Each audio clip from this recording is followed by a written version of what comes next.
Is Guardian Radio 96.9 FM. Fresh news, smart talk, all day. The views and opinions of the hosts and guests are their own and do not necessarily reflect the position of the management and staff of Guardian Network.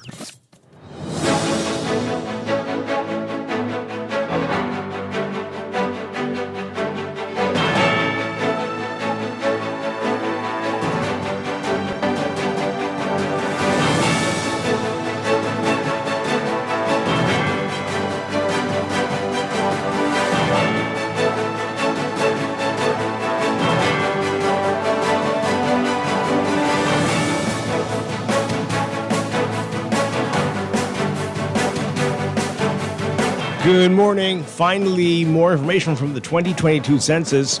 Population growth rate declines, fewer babies being born, and some interesting information about religious denominations in the country. Plus, marriages decline, divorces and legal separations up. And a tourist charged with vehicular manslaughter. It's all straight ahead this morning. I'm Dwight Strachan, and this is Morning Blend. Wake up, it's a new day. Wake up, it's a new day. It's the start of a new way. Don't you know that it's the start of the end of the old way. Wake up, it's a new day. Wake up, it's a new day.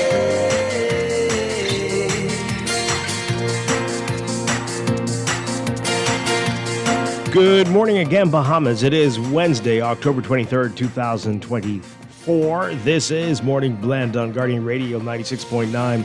Again, I'm Dwight Strachan. In a moment, Chester Robards will be joining us. Also this morning, it's time for a monthly segment with Small Business Development Center in Morning Blend Business. We'll be talking with them as they partner with a live business to present the Level Up Entrepreneurial Training Initiative. They'll tell us all about that event coming up. That's all ahead, but first, it's time for the overnight, the latest breaking news from while you're sleeping at the top national and international headlines this morning.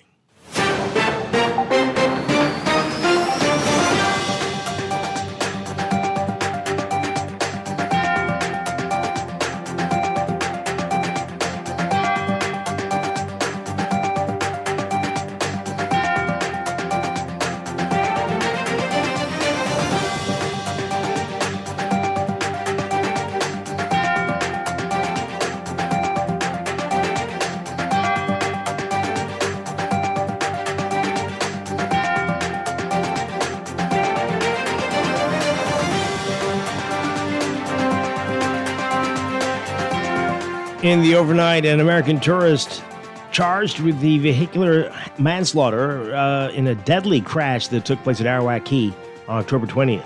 21-year-old James Darling of Illinois also faced a drug possession charge. He was driving an ATV when it turned on its side, killing his front seat passenger, James Palmer.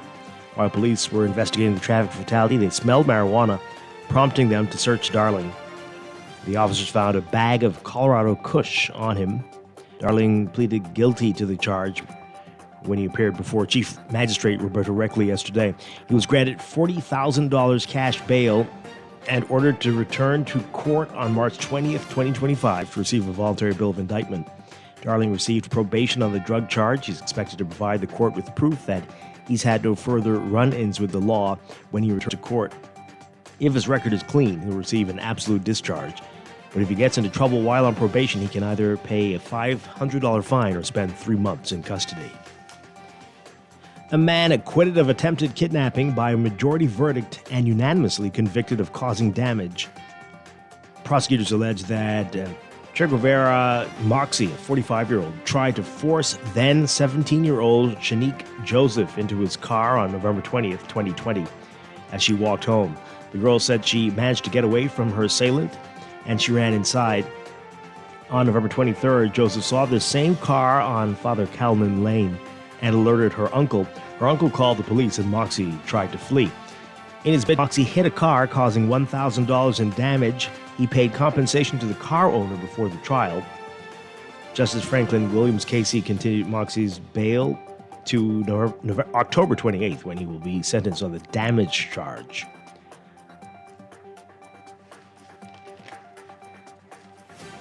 PLP Chairman and Minister of Foreign Affairs Fred Mitchell accusing former Bahamar developer Sarkis Ismailian of, quote, seeking to tell a narrative which does not line up with the facts.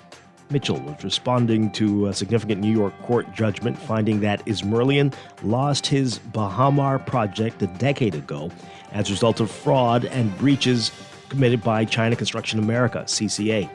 Mitchell's claim was made notwithstanding the fact that Justice Andrew Borak of the Supreme Court of the State of New York said in his ruling that credible evidence indicated that Ismailian acted honorably and commercially reasonably in seeking to have the multi-billion development completed. The judge awarded Ismailian's BML Properties Limited $1.6 billion against CCA, the fraud and the breaches. Mitchell also lashing out at opposition leader Michael Pintard, who on Sunday called for an investigation into the inferences in the ruling that Bahamian government officials had colluded with CCA to push Ismailian out. Mitchell, in a video recording that was widely circulated yesterday, said, quote, we're concerned about the leader of the opposition who jumps on a judgment, comments written by a judge in the United States. When is the leader of the opposition going to support Bahamians and support the Bahamas? There's a pattern of this without checking the facts. Just as recently as the Grand Bahama Power Company rate increase, he had to be dragged kicking and screaming on that matter by his own members. Mitchell dug further into Ismailian, though, accusing him of seeking to blame others for his actions, which Mitchell claimed led to him losing the project. Again, a direct contradiction to the court's finding.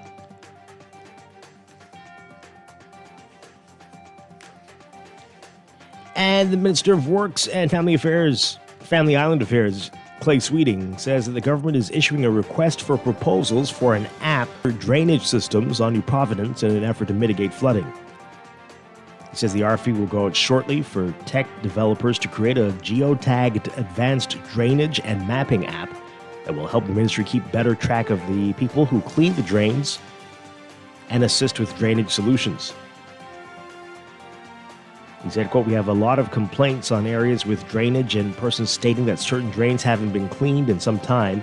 So this app would help to collaborate, bring everything together so the ministry would be able to see from a central location drains that have been cleaned, when they've been cleaned, so we can better collaborate and ensure that at least areas where they're not low-lying, where the drainage is an issue, that we can correct that problem. And results from the Bahamas' 2022 census show that while the country's total population grew by more than 46,000 people in the last 12 years, the average annual growth rate has declined. The data shows the total population of the Bahamas stood at 398,165 people, with 191,000 males and 206,498 females at the time of the census. In 2010, when the last census was done, population was 351,461. Yet while the average annual growth rate shows that the Bahamian population is growing, the rate at which it is growing is declining. In 1990, the average annual growth rate was 2%, 1.8% in 2000, 1.6% in 2010, and 1.2% in 2022. Acklins, Andros, the Berry Islands, Bimini, Cat Island, Eleuthera, Exuma, Harbor Island, and New Providence all registered population gains. And data from the census shows that the number of marriages between 2010 and 2022 decreased, and the number of divorces and legal separations increased over the same time frame. The number of people who never married increased from 226,028 in 2010 to 267,201 in 2022. The number of marriages decreased from 99,744 in 2010 to 97,301 in 2022, while the number of divorces rose from 11,452 in 2010 to 13,321 in 2022. Legal separations also increased by 75.6%, from 2,956 in 2010 to 5,190 in 2022. Overseas, about 3,000 North Korean troops have been sent to Russia, and they are now receiving training on drones and other equipment before being deployed to the battlefields in Ukraine. That's according to South Korea's spy chief. Speaking to lawmakers this week in a closed-door parliamentary committee briefing, National Intelligence Service Director Chow Tae-young saying another 1,500 North Korean troops have joined the 1,500 his agency estimated were in the country last week. Cho telling lawmakers that his agency assessed that North Korea aims to deploy a total of 10,000 troops to Russia by December. We're also told that the 3,000 North Korean soldiers sent to Russia have been split among multiple military bases and are in training. Speaking jointly about a briefing, one lawmaker said that the NIS, the National Intelligence Service, found that the Russian military is now teaching those North Korean soldiers how to use military equipment such as drones.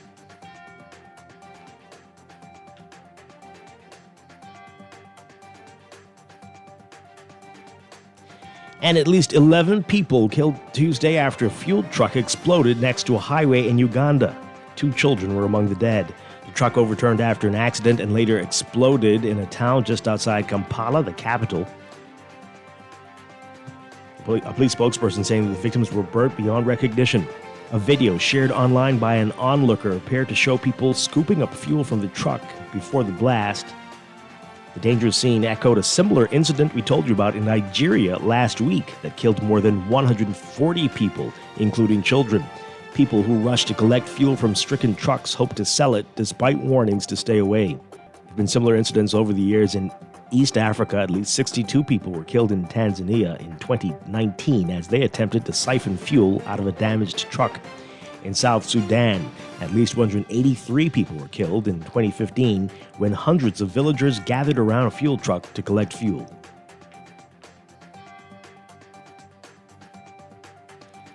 And gangs in Haiti have escalated their violence and expanded operations outside the capital, even attacking small boats and kidnapping personnel from cargo shipping companies.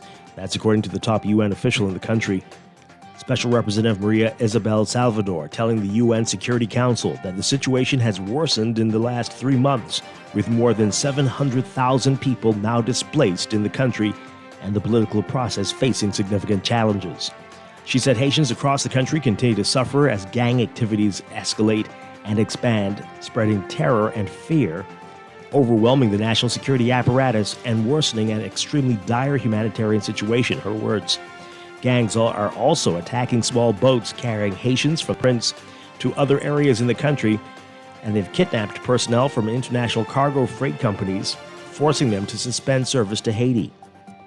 The executive director of the UN Children's Agency, UNICEF, Catherine Russell, telling the council the catastrophic situation for Haiti's children that she reported 6 months ago has deteriorated further. She said over 360,000 of those currently displaced are children. She says gangs are also recruiting children and using them in their operations, estimating that children account for 30 to 50% of armed group members. The power of gangs in Haiti has grown since 2021 and the assassination of President Jovenel Moïse. They're now estimated to control up to 80% of Port-au-Prince.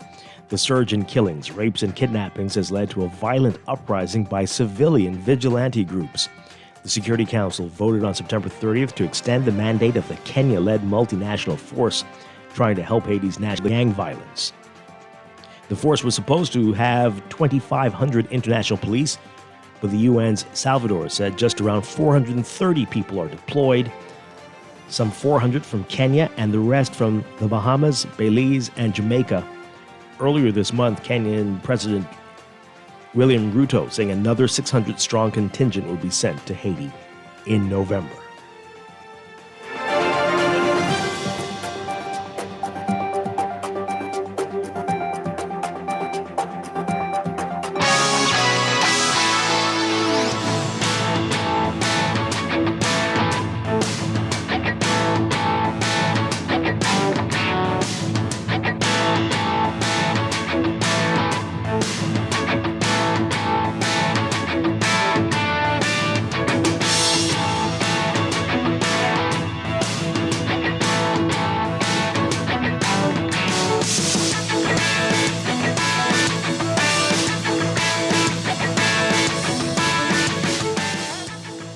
And time for your first look at sports, brought to you by the 6th Caribbean Baseball Cup, starting today right here in Nassau.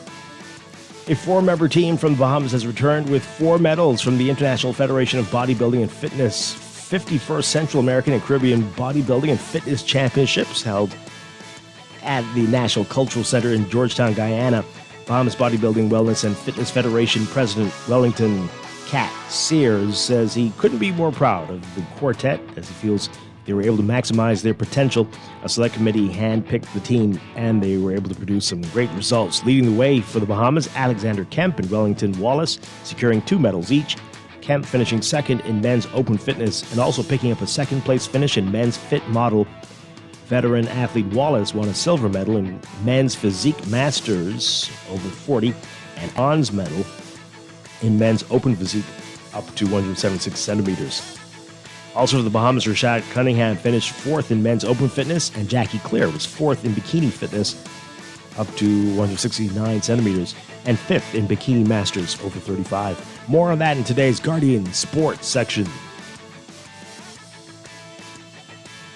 And Bahamas professional basketball player Kai Jones claiming the Los Angeles Clippers' last 2-way contract spot. The Clippers announcing roster changes and clearing the way for Jones, whose contract was converted from an Exhibition 10 deal to a 2-way contract. For Jones, this marks a significant step forward. A year ago, he left the Charlotte Hornets facing an uncertain future. Now he secured a guaranteed spot with the Clippers.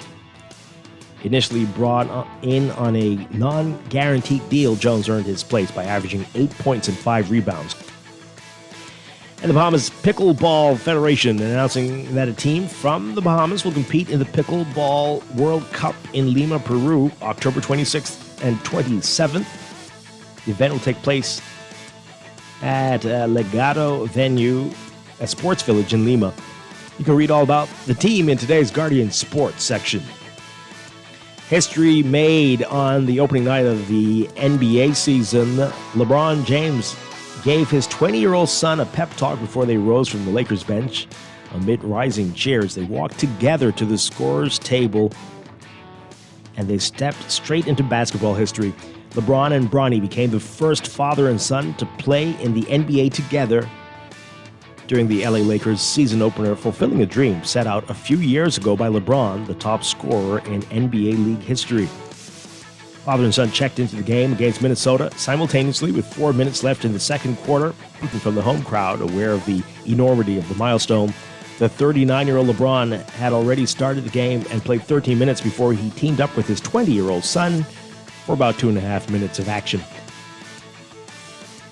They are, again, the first father and son to play in the world's top basketball league at the same time, let alone on the same team.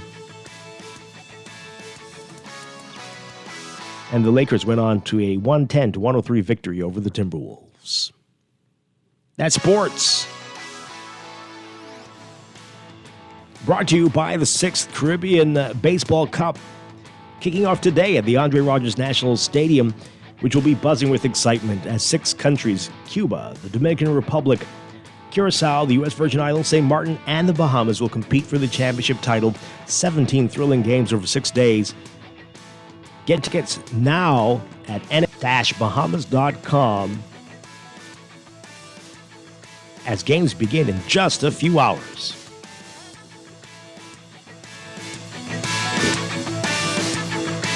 Wake up, it's a new day. Wake up, it's a new day.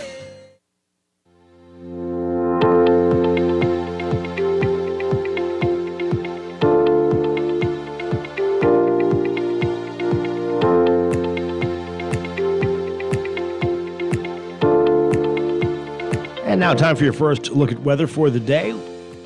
We've got a high-pressure system over the southeastern United States that's going to become the dominant weather feature across the country. Northeastern breezes will bring stability while a low-pressure system remains east of the central Bahamas, the remnants of Tropical Storm Oscar, while the islands of the central and southeast Bahamas given the all-clear now. Those remnants are going to add moisture and instability into the atmosphere, leading to isolated showers and increased cloud cover over the southeastern islands. So there is an elevated risk of flooding in the southeast Bahamas due to heavy, prolonged rainfall, and minor to moderate coastal and tidal flooding in marshland areas due to the king tide events. Also today, UV index levels are expected to be high. Use sunscreen and protective clothing if outdoors for extended periods. And there's increased risks of rip currents on northeast-facing beaches due to persistent northerly winds. Smoke-craft advisories are in effect due to gusty winds, higher swells, moderate to rough seas, especially in the southeastern islands, and boaters should exercise caution to avoid venturing far from shore until conditions improve. Your forecast for today for the northern Bahamas, including Grand Bahama, sunny with a chance of isolated showers. For New Providence and the rest of the northwest Bahamas, mostly sunny with isolated afternoon showers. For the Central Islands, sunny with a chance of isolated showers. And for the Southeast Bahamas, partly cloudy with isolated showers and thunderstorms. Temperatures today, we're looking at highs in the mid-80s, about 86 Fahrenheit, 30 Celsius. Overnight lows tonight getting down to about 71 Fahrenheit, 21 Celsius. That's your first look at weather this morning. We'll have your extended outlook and a look at the tropics in just a bit. Wake up, it's a new day. Wake up, it's a new day. You are listening to Morning Blend. When we come back, we're discussing the day's top stories right here on your home for fresh news and smart talk all day. Guardian Radio 96.9. Old way.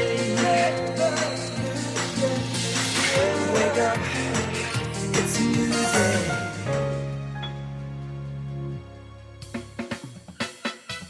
Do you have uncontrollable debt? Are you ready to make that move to Fidelity for a stress-free future?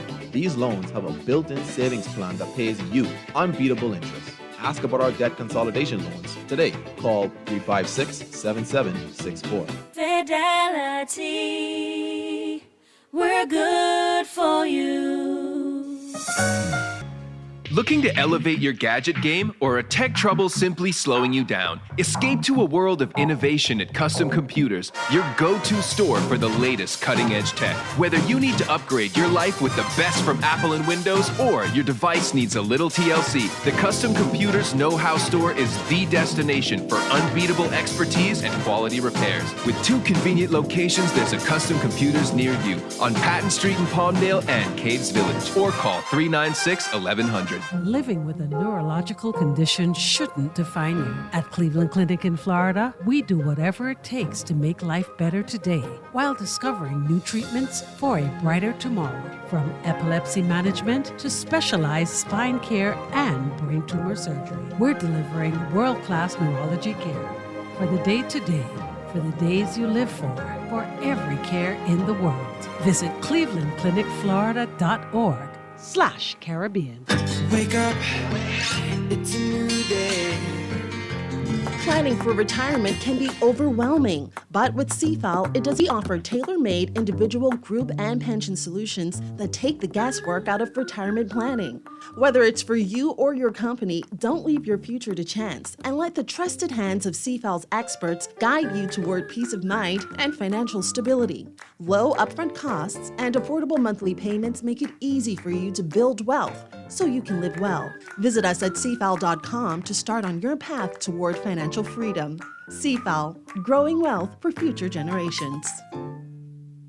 We wish you a new car to drive, a new home for a growing family, the trip of a lifetime.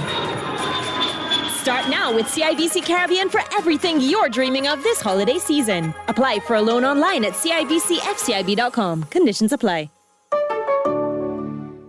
Wake up, it's a new day. Wake up, it's a new day.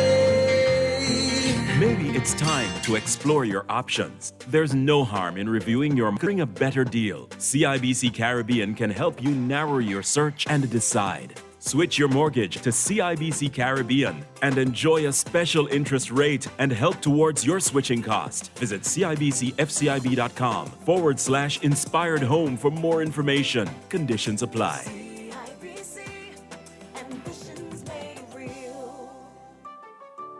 At Wendy's, we are different. We don't just use beef. It's fresh, never frozen. Our burgers are square because we never cut corners. Served hot off the grill with fresh lettuce, tomatoes, onions, and American cheese. We believe in fast food done right. Always serving fresh, never frozen beef. Order a hot, juicy Dave single, double, or triple. Made with fresh, never frozen beef. Now only at Wendy's. Different inside and out. The future of driving is here, and it's electric. Welcome to EV City, Easy Car Sales' new home for electric vehicles. Whether you want an affordable model or a luxury ride, EV City has the perfect electric. Don't just take our word for it. Come test drive the power, the smoothness, and the savings. You'll love electric after just one ride. Cut your driving costs in half and say goodbye to gas stations for good. Visit EV City on the highway through the Solomon Service Road and drive into the future today. Screws and Fasteners World, Balfour Avenue and Palm Beach Street, has those hard-to-find fasteners for you right now. You can find stainless steel regular hex, carriage bolts, galvanized bolts, threaded rods, nails, self-tap screws, sex bolts, anchor bolts, turnbuckles, masonry tools, hand tools, and weed whacker strings. Check out the rope selection and car body fasteners, too. Special orders are welcome. It's your #1 fastener store. Screws and Fasteners World, Balfour Avenue and Palm Beach Streets. Call 326-1976. A legacy of leadership. Join the International Third World Leadership Association in partnership with the Miles and Ruth Monroe Foundation for Legacy Weekend, celebrating the legacy of Dr. Miles Monroe and other visionary leaders. November 8th, experience 3 powerful events. ITWLA hosts Legacy Leadership Lectures, honoring distinguished global leaders. November 9th, the Miles and Ruth Monroe Foundation presents Legacy Walk to Remember, 5K and 10K routes along West Bay Streets, Nassau, Bahamas. Then join us for the Legacy Reunion Concert, featuring Grammy-winning gospel artist Yolanda Adams and Sherwin Gardner at the Miles E. Monroe Diplomat Center. Hey guys, it's Yolanda Adams. It's about to be a celebration November 8th through the 10th at the Miles E. Monroe Diplomat Center. I can't wait to see you. Come on. Visit ITWLA.com for details. Don't miss Legacy Weekend. Wake up, it's a new day. Wake up, it's a new day. It's the start of a new way. Don't you know that it's the end of the old way? Wake up, it's a new day. Wake up, it's a new day.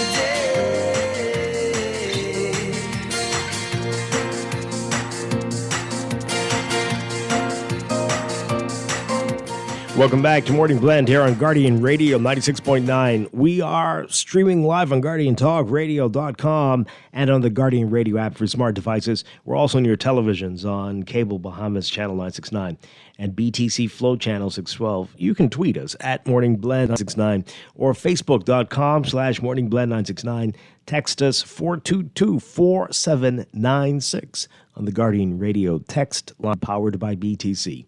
Once again, I'm Dwight Strachan. Chester Robards will be joining us shortly. Coming up this morning in business, we're going to be talking with Access Accelerator Small Business Development Center, our monthly series with them. Today, we're talking about the Level Up event they're hosting, along with a live business. We're going to get all the details that you know, what you need to know about that coming up this morning. But there's a lot to get to right now in the news.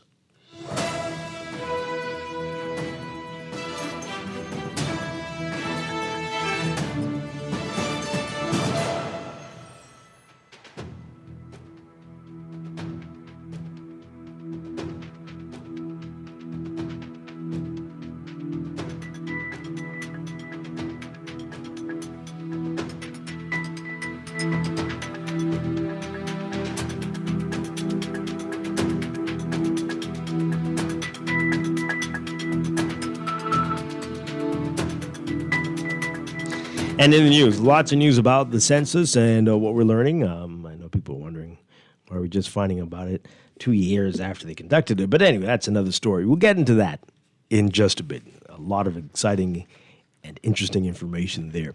But I just want to draw your attention to a couple of court matters. So we talked about this a lot yesterday, about the ATVs, UTVs, whatever you want to call them. And now, as we heard, somebody was charged in connection with the latest fatality. Our T.Z. Davis writing about it in today's Nassau Guardian. An American tourist was on Tuesday charged with vehicular manslaughter for a deadly crash that took place at Arawak Key on October 20th. 21-year-old James Darling of Illinois also faced a drug possession charge.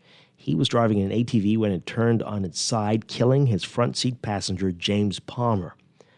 While police are investigating the traffic fatality, they smelled marijuana, prompting them to search Darling. The officers found a bag of Colorado Kush on him. Darling pleaded guilty to the drug charge when he appeared before Chief Magistrate Roberto Reckley. He was granted $40,000 cash bail and ordered to return to court on March 20th next year to receive a voluntary bill of indictment. Darling received probation of the drug charge. He's expected to provide the court with proof that he run-ins with the law when he returns to court. If his record is clean, he'll receive an absolute discharge, but if he gets into trouble while on probation, he can either pay a $500 fine or spend 3 months in custody. So I got a lot of questions. Is he allowed to leave the country? Is he not allowed to leave the country? And there's no further proof that he's had run-ins with the law in the Bahamas or anywhere in the world. What does it mean? But hey, $40,000 cash bail. Wow. All right. So there's this. You heard about this. We've been telling you about this over the past few weeks. Our TZ Dave has been covering this case. So a man was acquitted of attempted kidnapping by a majority verdict and unanimously convicted of causing damage on Monday. Now, this is Prosecutors allege that 45-year-old Trigavera, I don't know how you pronounce his name, Moxie, then 17-year-old Shanique Joseph into his car on November 20th, 2020, as she walked home. The girl said she managed to get away from her assailant, and she ran inside. A few days later, on October 23rd, Joseph saw the same car on Father Callan Lane and alerted her uncle. Her uncle called the police as Moxie tried to flee. In his bid to escape, Moxie hit a car, causing $1,000 in damage. He paid compensation to the car owner before the trial.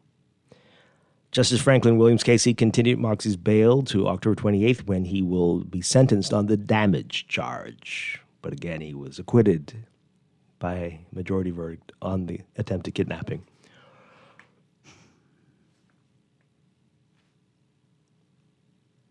So, anyway,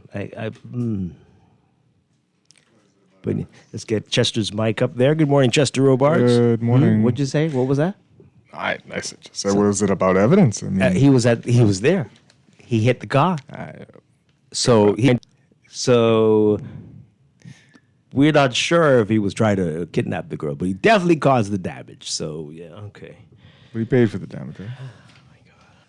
I just think that shows you the priorities of the people of the country.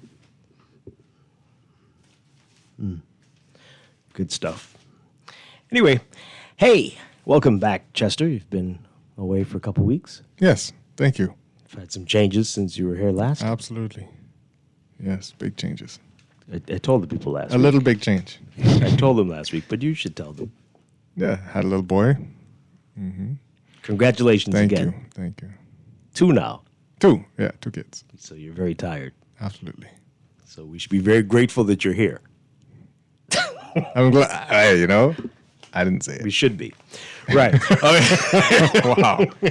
Well, congratulations again. Thank you. I don't support cigars, but if I did, I would. Or you're supposed to give us. Yeah, whatever. We'd do cigars if. Well, it works because then I don't. There we go. Yeah. But in spirit. Yes. Good stuff. Maybe an e-cigarette. I don't know. So you are bucking some of the trends that we're seeing. Sure. From the census.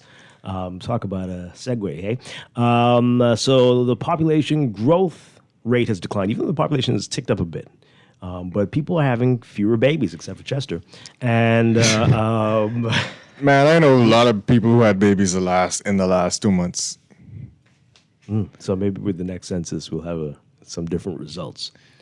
But for more on this, we got a lot on this morning. Take a listen to this report on the population changes from Vonik Toot.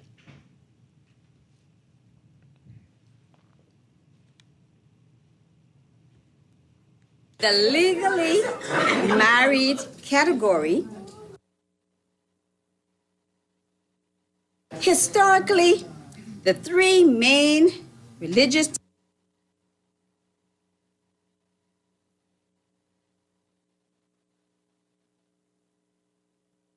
The total population in the Bahamas stood at 398,165 people as of 2022, with 206,498 females and 191,667 males. The figures were included in the 2022 Census of Population and Housing released by the Bahamas National Statistical Institute on Tuesday. Assistant Director Kim Saunders says, while the country's total population continues to increase, the rate at which the population is growing is declining. In 1970, the growth rate stood at 3.8%. By 1990, the growth rate had declined to 2%. In 2010, the growth rate was recorded at 1.6%. By the 2022 census, this census recorded the lowest growth rate in the past 52 years, 1.2%. The islands which experienced a growth in population are Berry Island, New Providence, Acklins, Bimini, Eleuthera, Exuma, Harbor Island, Cat Island, and Andros. Despite being one of the smaller islands per square mile, Berry Island's percentage increase, which was 20%, outpaced New Providence's by 3.7 percentage points. Andros, the largest island per square mile, recorded the lowest increase, 2.7%. 75% of the country's population lives on New Providence. Some islands saw their population decline since 2010.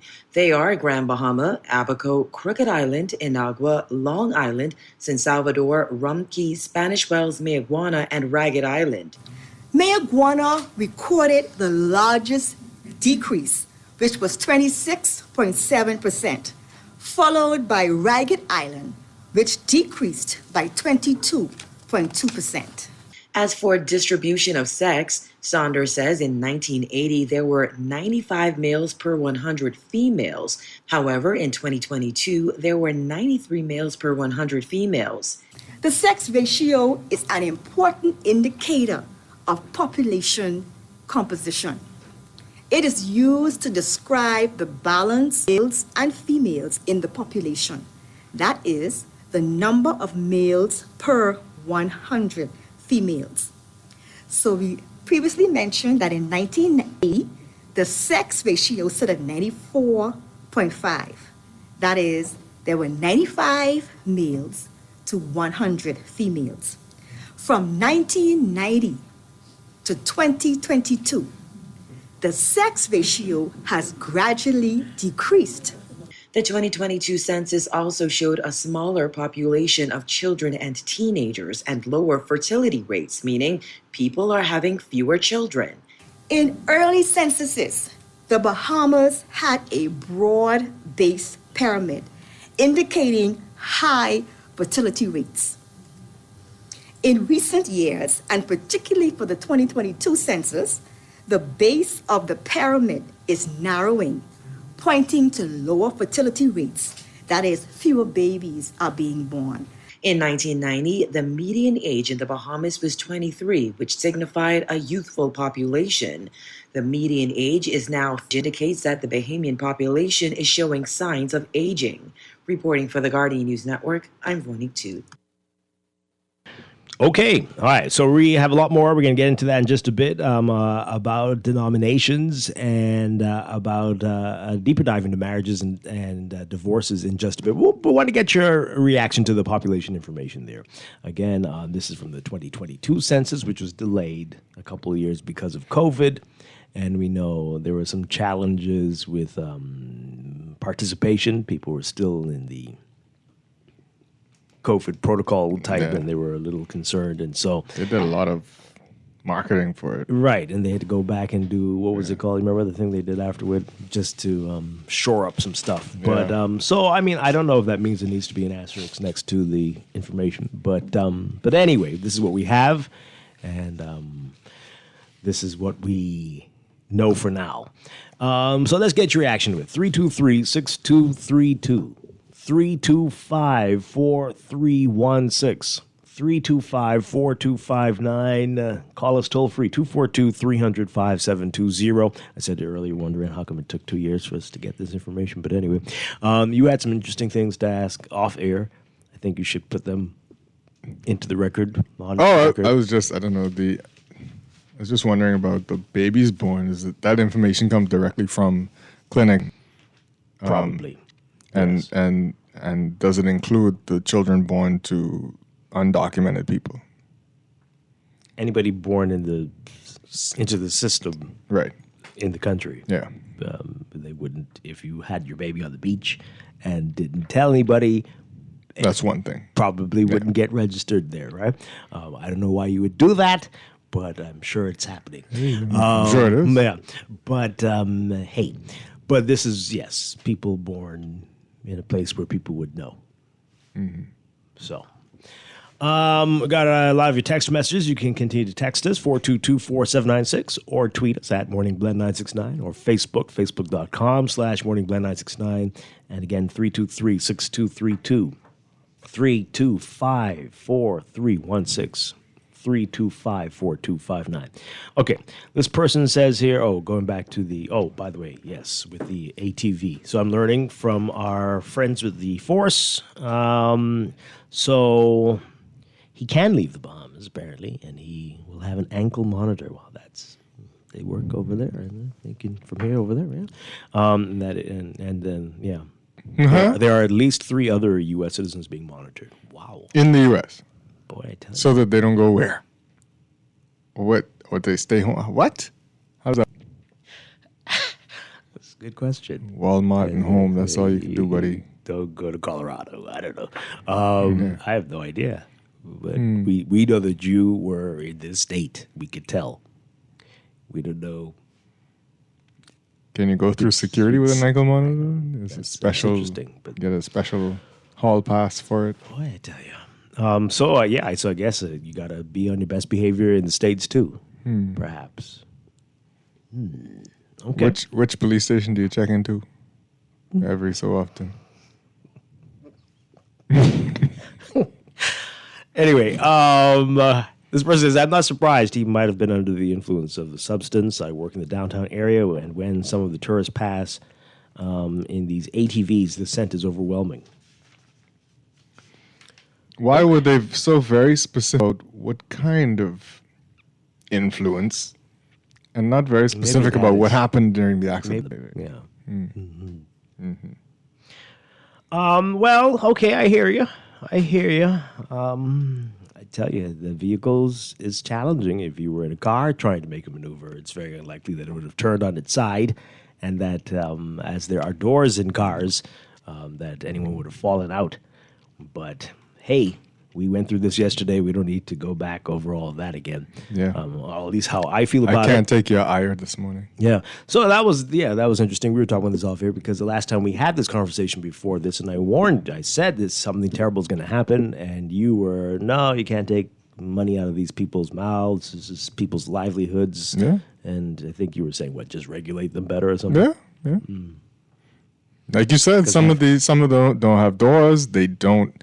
Nobody says you need to wear a seatbelt because a lot of they pile a ton of people in some of these, and nobody's clearly saying anything to the tourists. Right. Exactly. So no one ever does, seems. For their own safety, people need to pay attention to them and say, look, you can't, this is built for 5 people. Why 7 people in it? But also built for off-road and not in the downtown area. Sure. Yeah. And not, but right. on-road as if it's an on-road vehicle. Maybe on a small family island where there aren't giant trailers. But that wasn't what caused this thing, right? But you're just waiting for that one happening. But reckless. It's just people decide to drive reckless on them because of what they are. But I'm telling you, it's a bad look as well. It's a weird look for a capital city. It's a real strange looking thing.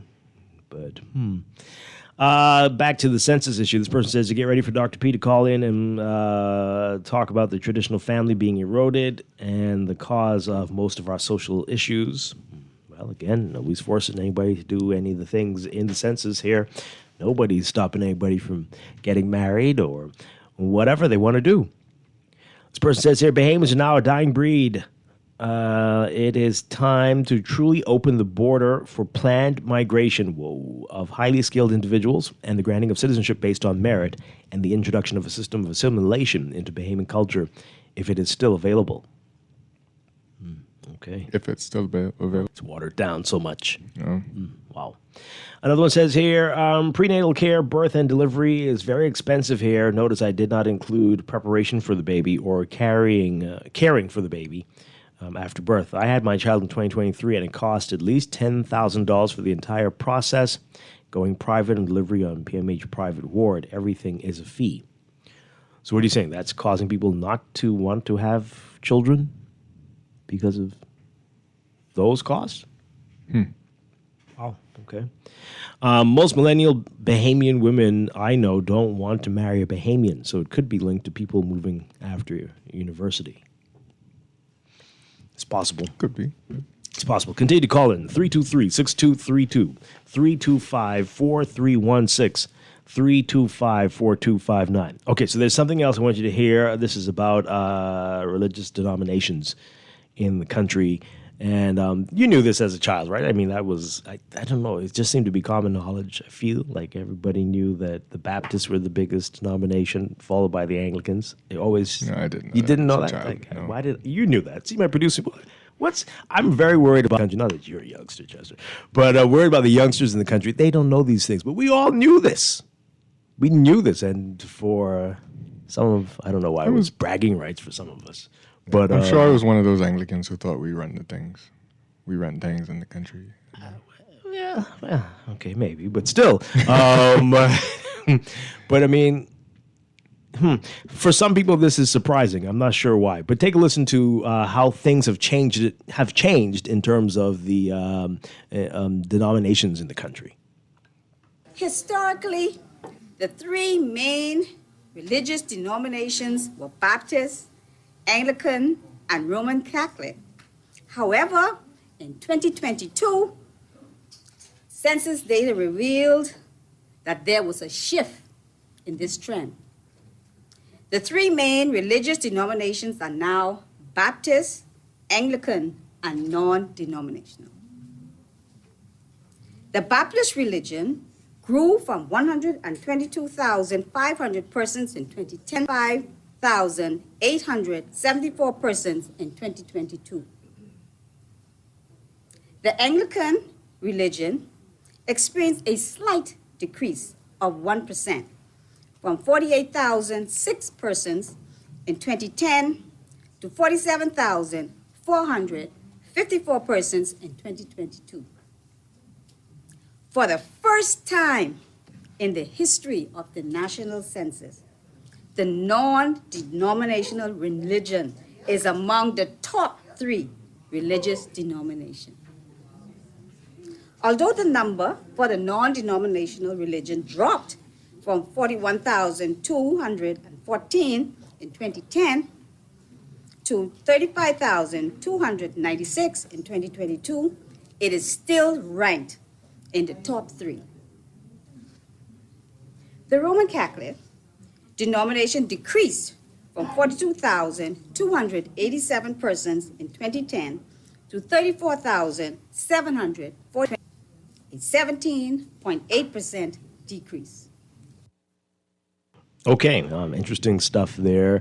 I saw on our Guardian social media pages on Facebook under this, there are a few comments about how this is unnecessary information, this is a waste of time, who could use this? And I'm very concerned about the people of this country. You know that this type of information you can find about every country in the entire world. And we always say, you hear it every day. Every time our guests come on this show, they're like, unfortunately, we don't have any information on this. Yeah. Because we are not doing a good job of keeping record on anything. So when you have it, if you're not interested, just don't say anything. Why do you have to say, who cares about this? Like, yeah, you don't care. Move on. People need to know. People care. It's very interesting. It's cool to know. You can find information about what people love in other countries, everything from their favorite breakfast cereal to favorite soda, anything. But if you don't find it interesting, that's on you. But some people find, maybe nerds, I don't know, but we find it fascinating. Yeah. But it is interesting what's happening there. These are denominations, not religions, Right. but denominations.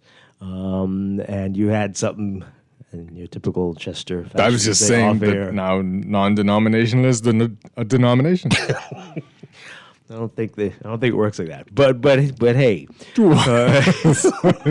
that's what it is. Certainly a big grouping. Yeah, a big grouping there of standalone churches and non-affiliated with any denominations, especially international denominations. Right. But I think we've seen that coming for a long time. It's internationally non-denominational. Right.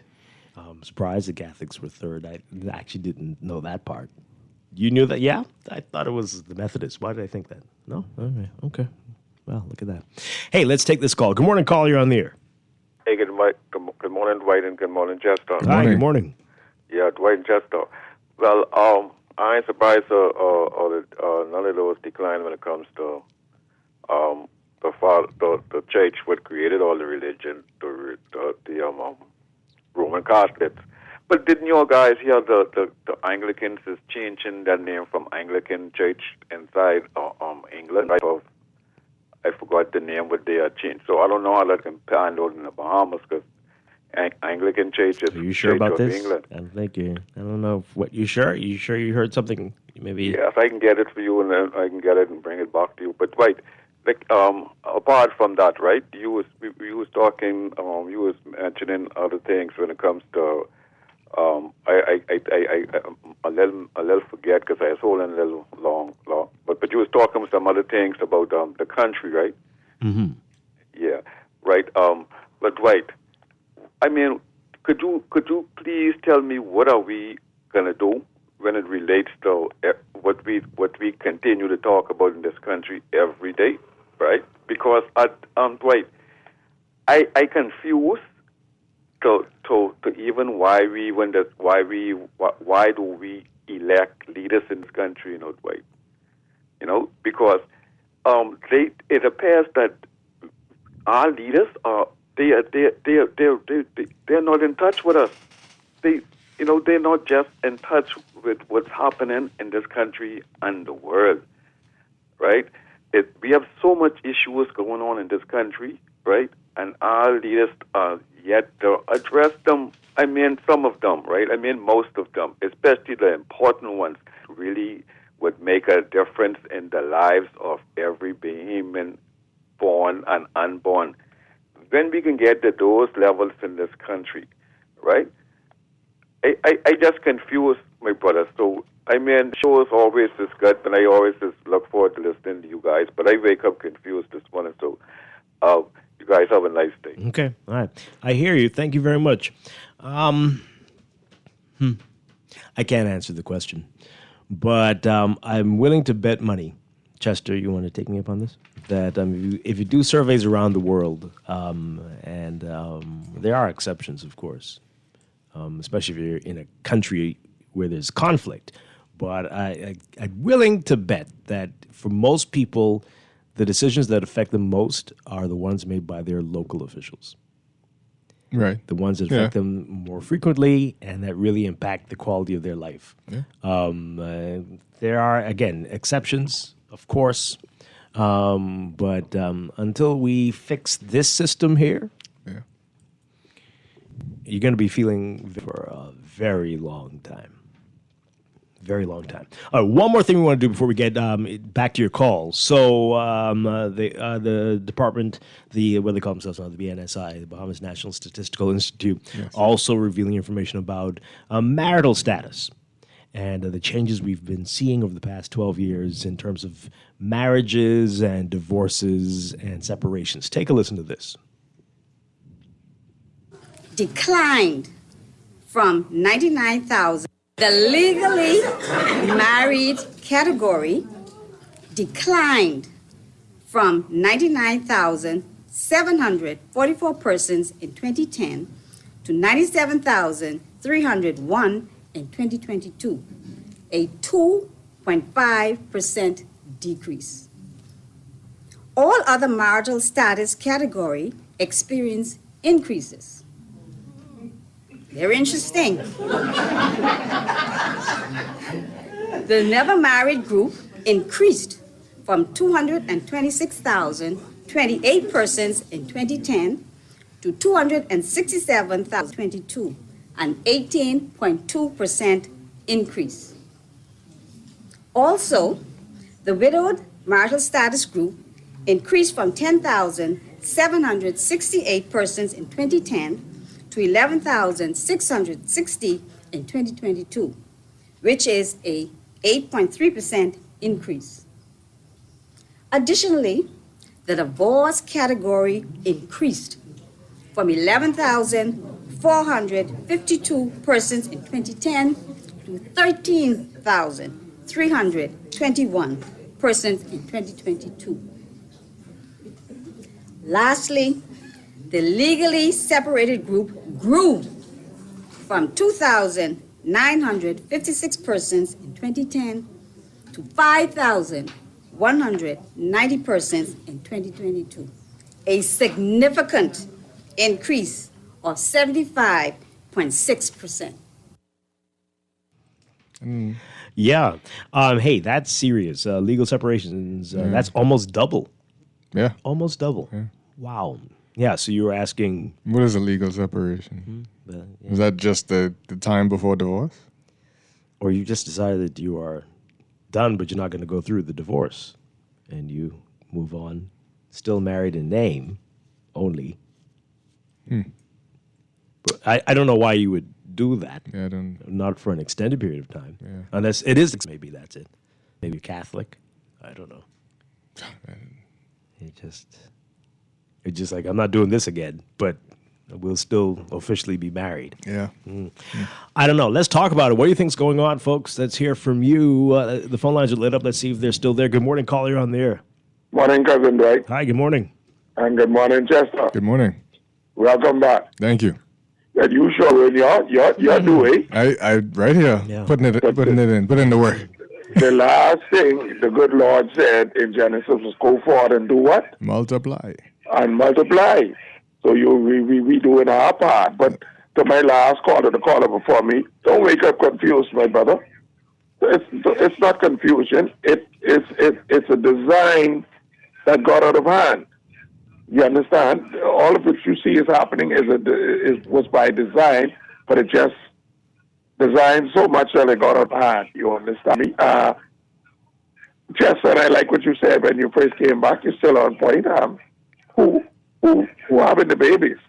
Because everybody know, even Cousin Dwight know, Bahamian women wasn't all that gung-ho about having children. A little while now, we know that. Of Bahamian men and women. So somebody having enough babies that the politicians think that a brand new baby hospital is needed. So somebody having a germ. You understand? I don't know if they like in the census or whatever the case may be, but don't be surprised, Dwight. No, y'all don't be surprised. Okay. Thanks for taking Children's Hospital, because children get sick, unfortunately. So not just because people have babies, but sure. But again, it's not that Bahamians aren't having babies. It's just the rate that they're having it has dipped a bit. Right? Bahamians have stopped. And as Chester said, a whole lot of people, we know tons of people, especially since the pandemic, that kicked off baby mania in the country, I'm sure. With the next census, you might see some changes, right? But let's take this call. Good morning, you're on the air. Hi, good morning, caller, you're on the air. Hi. Hey, good morning, Dwight. Hi, good morning. Sorry to call back. All right, Chester. Yes. I called back just to tell you, congratulations. Oh, appreciate it. Appreciate it. I missed that one. That's a big accomplishment. I remember when I had my first son. Right, so I just wanted to tell you thank you for contributing the Commonwealth to the Bahamas, because I'm looking one day to vote for your son if I live here. Yes, I. Oh, my. So you have a nice day, sir. Okay. You do, appreciate it. Thank you for doing your part, Chester. Hey, I'm doing my part. 623-325-4316. 325-4259. What do you think's behind the divorces and the legal separations going up? Where's Dr. B? Good morning, caller. You're on the air. Good morning to both. Oh, there he is. All right. Yourself, Chester, and Dwight. Hi. Chester, I called personally to congratulate you. Thank you, sir. You're doing what God asks you to do. Absolutely. Be fruitful and multiply and replenish the Bahamas. Absolutely. I've been criticized by your colleagues, been called names, been called insane. But thank God that there are many more now who see that what I'm saying is right. This is an attack on the family. I have been saying it. Dwight have been ridiculing me. No, I haven't. I've been asking you to explain yourself. That's but all. The evidence is clear that there is a group who want to liberalize the traditional values, which all the traditional families pay the price for this monster that we have created, that we pick up from America. Have a wonderful morning. Well, thank you. Okay, well, he's gone. I was going to ask him, what would be the objectives of doing this group that's doing this? What will the group get out of it? It'll be interesting to understand the connection between the change in religious groupings at the top and like marriages and divorces and who comes from where. Yeah. Okay. Maybe. But plenty people. There's also plenty of people are hard to get along with. There's so also I'm sure that's contributing to the problems. The disparity in the population between men and women in the country, is that still high, like on the woman's side? Yeah, I mean, it's probably why the number of widowed people has gone up. But not high enough to cause any problems. And then socioeconomically, people kind of wait to be in a good place to get married in some instances. And it's hard to get into a good place in this country. Some people. That's why I said some people. Right. But maybe it's more people. And how much, again, is social media influencing the way women decide to pursue men and vice versa? Mm-hmm. I don't know. There might be a lot going on in terms of the decline in marriages. Well, I'm looking at these numbers. So, the decrease in the marriages is very similar to the number of the increases in the divorce. Yeah. So that's interesting too. But again, the legal separations number is the one that is really standing out the most. What's that about? Let's take another call. Good morning. You're on the air. Hey, good morning, Dwight. Hi, good morning. And good morning, Chester. Welcome back and congratulations. Thank you very much. Welcome to the club. Listen, I've done my part. I put 3 there. There you go. Okay, I'm done now. 2 is the healthcare system. I, for one, if I had to do it again, I don't think I would want to, seeing the way the healthcare system is deteriorating. The level of help, the level of help and the level of care that you get in where you are supposed to be mostly protected you are, as a woman, you are demeaned in some cases, not by all of the nurses, but in some cases. So it makes you think of, listen, I don't think I can go back there because I don't want to deal with that nonsense. You understand? And the same is the marriage.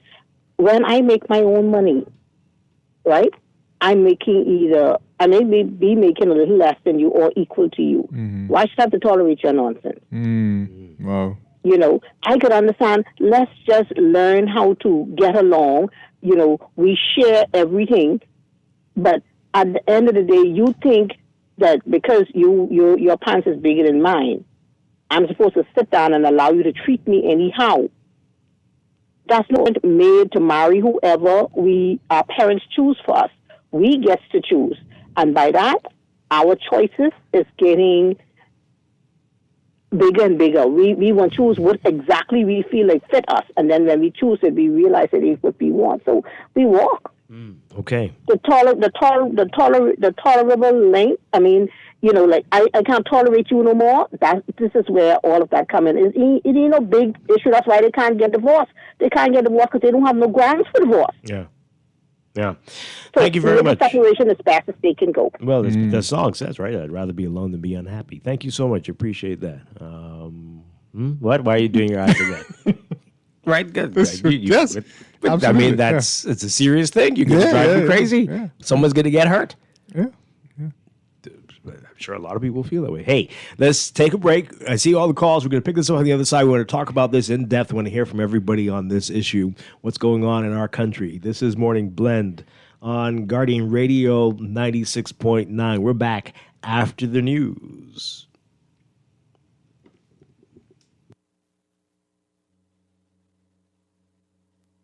Going to the chapel and we're gonna get married.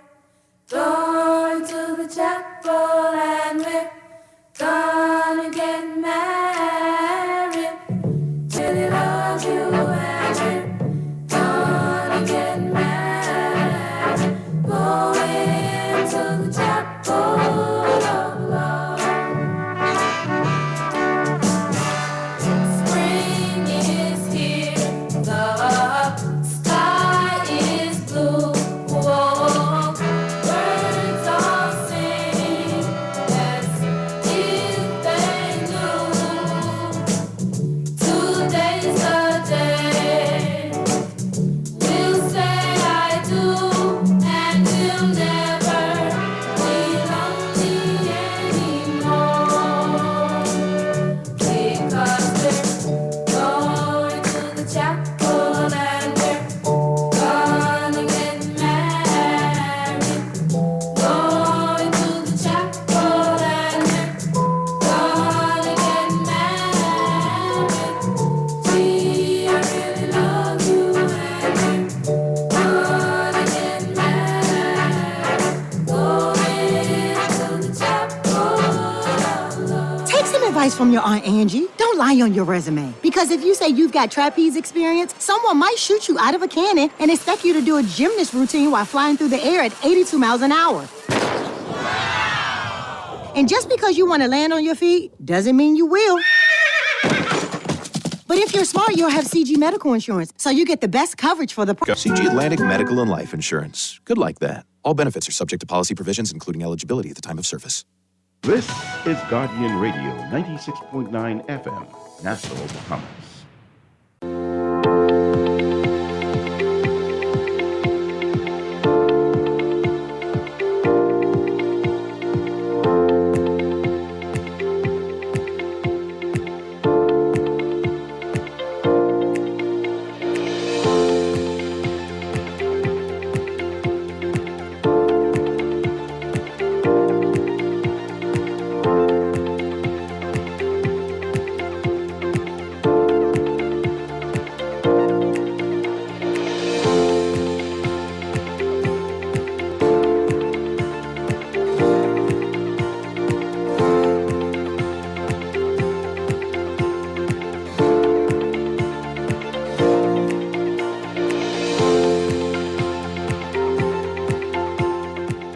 Welcome back to Morning Blend here on Guardian Radio 96.9. We are streaming live on GuardianTalkRadio.com and on the Guardian Radio app for smart devices. We're also on your televisions on Cable Bahamas Channel 969 and BTC Flow Channel 612. You can tweet us at Morning Blend 969 or Facebook.com/Morning Blend 969. Text us on the Guardian Radio text line powered by BTC 4224796. Standard text rates apply.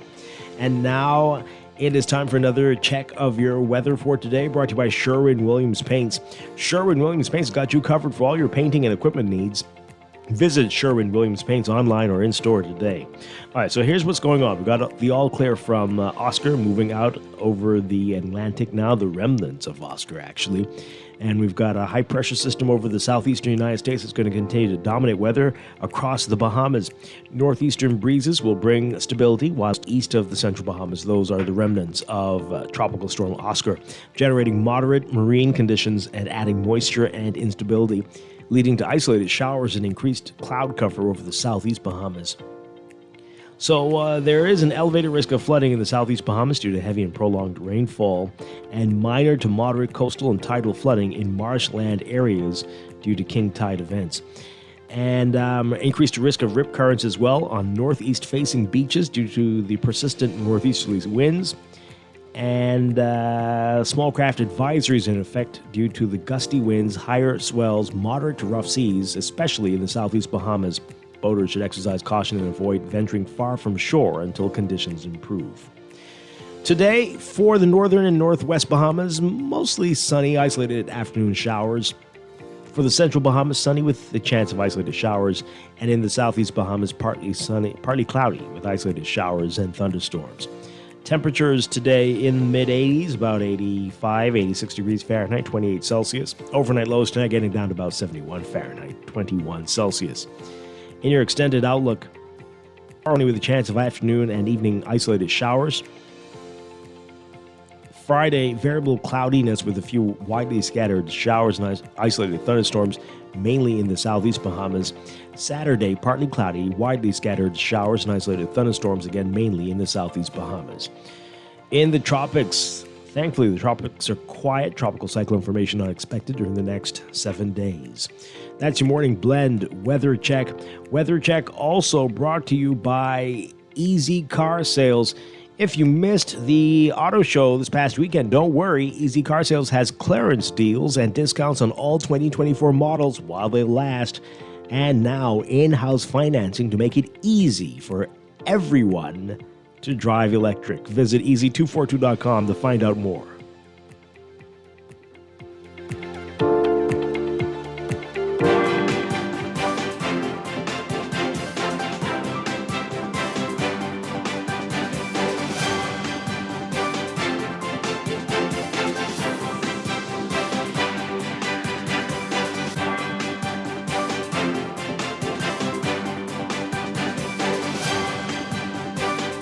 And time for a check of traffic brought to you by RBC. Find your loan solution with RBC.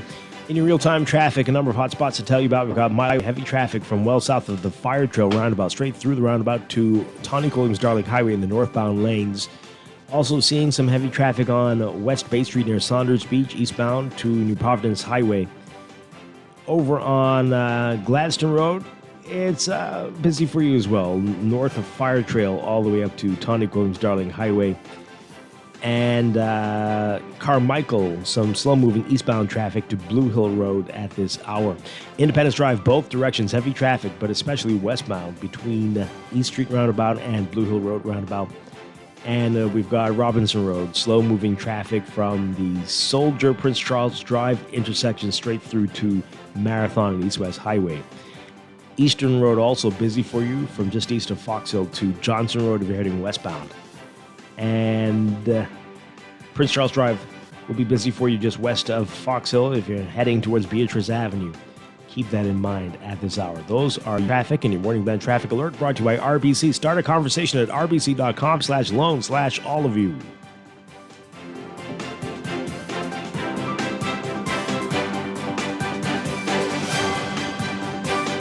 Anchor Awards are just around the corner, and we're celebrating our amazing fishers.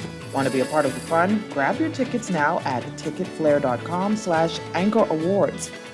Tickets are just $60 and it's super easy to purchase. Click Buy Tickets, choose how many you want, and boom, your QR codes get sent straight to your inbox. All you got to do now is dress up, show up, and let us scan you in. Don't miss out. Get your tickets today. Let's honor our Legends of the Sea on November 16th at the Bahama Resort Convention Center. Hosted PBX Systems is an ideal solution for businesses seeking to maintain strong connections with your team and your vendors with flexibility, efficiency, and cost effectiveness. Hosted PBX service offers a budget-friendly alternative to traditional phone systems. Flexible, affordable, efficient, hosted PBX systems from a live business. Call us today for more details. 601-8911 in Nassau and 602-8811 in the Family Islands.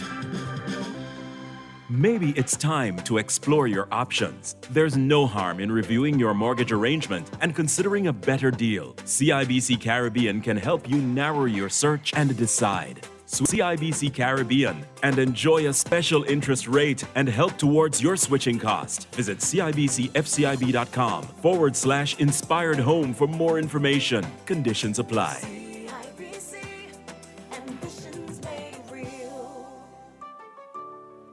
Wake up, it's a new day. Sherwin-Williams Bahamas doesn't mess about when it comes to product range and product knowledge. If it's a new product come in the store, we walk the store and study that product. One thing with our boss, if a new product comes in, he takes the time and he's always keeping us up to date with product knowledge. And we just had 9 weeks of different products that we had to study, and we had exams at the end of each product. Yeah. The only way we could sell the product effective, we have to know that product. Yeah, that helps us to relate to our customers. It gives us better knowledge to know what product to introduce to them. You understand? So we can know what product to give them to use and what product not to give them to use. So product knowledge is really key in Sherwin-Williams. They got the keys. And the key is the product knowledge that comes with our extensive product range at Sherwin-Williams Paints, Bahamas. Find color in every day. All those loans I had were so overwhelming. Fidelity's debt consolidation loan combined all into one easy payment with a built-in savings plan that pays me unbeatable interest. It's time to make that move to Fidelity. Call 356-7764. Fidelity, we're good for you. This is Guardian Radio, your station for up-to-the-minute news, intelligent, interactive, and engaging conversation. 96.9 FM.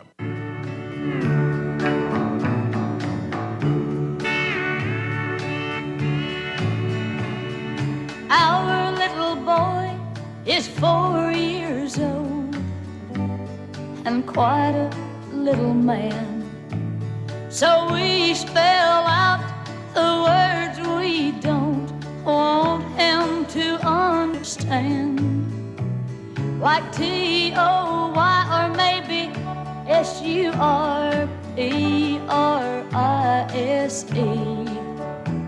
But the words we're hiding from him now tear the heart right out of me. Our D-I-V-O-R-C-E becomes final today. Me and little will be going away. I love you both and this will be pure H-E-double-L for me. Oh, I wish that we could stop this D-I-V-O-R-C-E.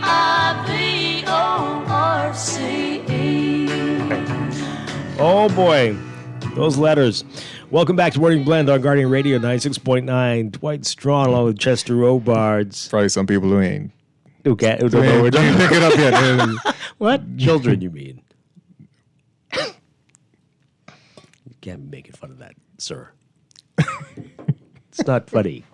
I'm not saying. What? That's but a you know, serious it's a crisis song. situation. So do you really It's a listen serious to crisis situation. to the spelling of something? Yes, you should. You know, you try to. That's a serious Do indictment you know how on the education long system. it took me to understand RESPCT? You mean when you were 5? No. I hope that's what you mean. It's like, what is this person spelling? This says a lot. This says a lot. And look what you're doing Plus now. plus you cut You're a reporter for the Plus you cut the song off. She's like, Devore. What is Devore? No, they heard the CE. Welcome back, folks. We're talking about the information from the marriages declined in the last 12 years, divorces and legal separations up. So we're asking everybody what's going on here. Want to hear from you. The phone lines were lit up before we had to go to the news, but we hope you can call back in. 323-6232, 325-4316. 325-4259. Toll free 242-300-5720. Dr. P always calls, and you heard him say it this morning, that it's an intentional thing, that some evil group, maybe the evil villains society, they sit around planning to destroy families in the Bahamas, and for some nefarious reason, but what is it? There's certainly only a small group trying to strengthen the family. So the rest of it must be trying to tear it down. Or, as I said before, people just very disagreeable and unpleasant, and we just don't know how to talk and interact with each other, and so people just can't get along. Yeah, but you see, what he's saying is that's not it. That has nothing to do with it. No, it does. But there's Like also a base. There's also a base for it. It's built on. So most people don't have that foundation. They don't start off with that foundation. So the evil group did that too, caused people to raise very unpleasant children who grow up to be unpleasant adults and treat people with no respect. And it's a lot. Yeah, it's a lot of things. Well, we're all responsible for this. All you do is drive around every day and see how many times you get cussed out. I'm guilty of it. I think I cussed some poor lady yesterday after she was on her phone driving 5 miles per hour. Wow. And holding up traffic. I will say that I thought I understood marriage until we went through marriage counseling at our church. And, then marriage became kind of clear. And again, the church was my foundation for what a marriage should look like. And a lot of people don't have the foundation. Yeah, absolutely. All right, so let's get into it. And earlier we were talking about some other issues as well. I think some of the text messages are going to go back to those as well. So again, continue to call in 323-6232, 325-6, 325-4259, and toll free 242-300-5720. Any information revealed yesterday that is standing out to you, including the information about denominations and the population, the fewer babies being born, all that stuff there. All right, so let's go to the phone lines, and we'll get back to your text messages in just a bit. Good morning, caller. You are on the air. Yes, good morning, Mr. Strachan, and good morning to Chester. And Chester, congratulations on your Thank you. your family. Good morning. Mr. Strachan, the question I'd like to ask is the things that you read off, is it a sign that society is trending in a negative way? And if the answer is yes, my only question to you is, what do you see in our society that is going to change that? Because we have churches, we have everything.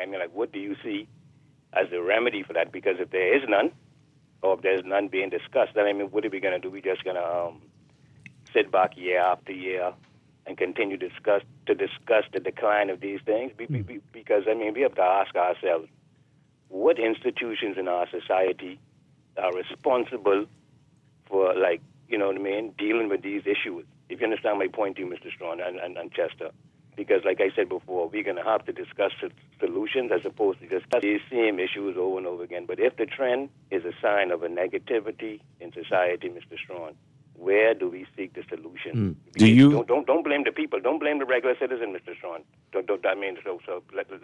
Well, I don't know if blame is necessary in this at all. But do you see it as something negative? Of course I do, Mr. Strachan. Okay. So here we go. I mean, thank you. Thank you for the questions. So I can tell you, Chester, I want you to answer that too.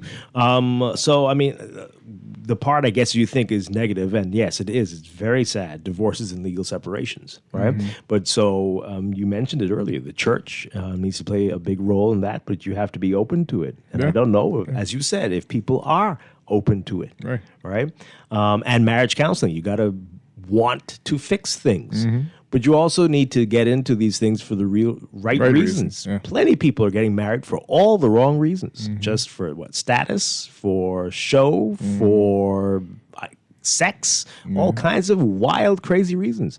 And those aren't, as you mentioned, foundations that you need to be building these things on. So you got to work on that. And that might change some things. But a lot of people feel pressured to get married. Yeah, true. Right. We did a whole show on this. Right. Plenty of you called in to say you don't want a single prime minister. Okay. Don't get me started. Right. Because for some reason that would show you gave them many reasons why you wouldn't want that. And so plenty of people are going to get married because they think that's going to help them in their career or in how people perceive them, and they have no interest in it at all. And that is definitely not a way to build a marriage. Right. And again, maybe that could kind of segue into the birth rate because people may want to have children, but they want to find that right person first. And that's apparently getting harder and harder to find. Good Lord. We're bringing up lots of deviants in this society, and good women don't want that. Some of them are deviants too. Them too. So, hey, got a lot of issues. So I don't know if blame, I wouldn't use the word blame, but the people have to look in the mirror and what have I done? What didn't I do? Because this is about you. I mean, I don't know if you can blame the government for you having fewer babies and you getting a divorce. They getting this. And you changing your denomination. What does the government have to do with that? But we have to look within. And the educational system. Let's go back to the foundation. Well, that might be foundation. That might be part of it. All right, we've got a lot of your messages here on the text line. This person says, wait, marijuana that we just legalized? I don't know what you're talking about. Which country are you in? Because it's not this one. We are looking at, I don't know what's going on. Is that someone's, anyway. We are looking at. Maybe they meant to type marriage. Maybe the phone just. No, I think they go back to the. Did it say marijuana? Marijuana. They're going back to the vehicular manslaughter. Okay. No, so we are looking at legalizing medicinal marijuana. Right. You will need a prescription for that. Or something to that effect. Yes. But anyway, they're saying that we will soon allow tourists from anywhere to order online. I don't know where you're coming from with this. Did you mean to send this to 422 GR96? Or is this for some other talk show in some other part of the universe? What's happening? What are you talking about? I can't even read the rest of your text. But they're saying they had issues with the police smelling marijuana on somebody. But if the person has a medical reason for using the marijuana, they'd have to show that. Yeah. So who had issues with them smelling it? That detector smelled. That's because that's what they said. They smelled marijuana. They mean that they mean to say that shouldn't have been the reason for the search. I guess what you smell is on you, officer. That's not my problem. Wow.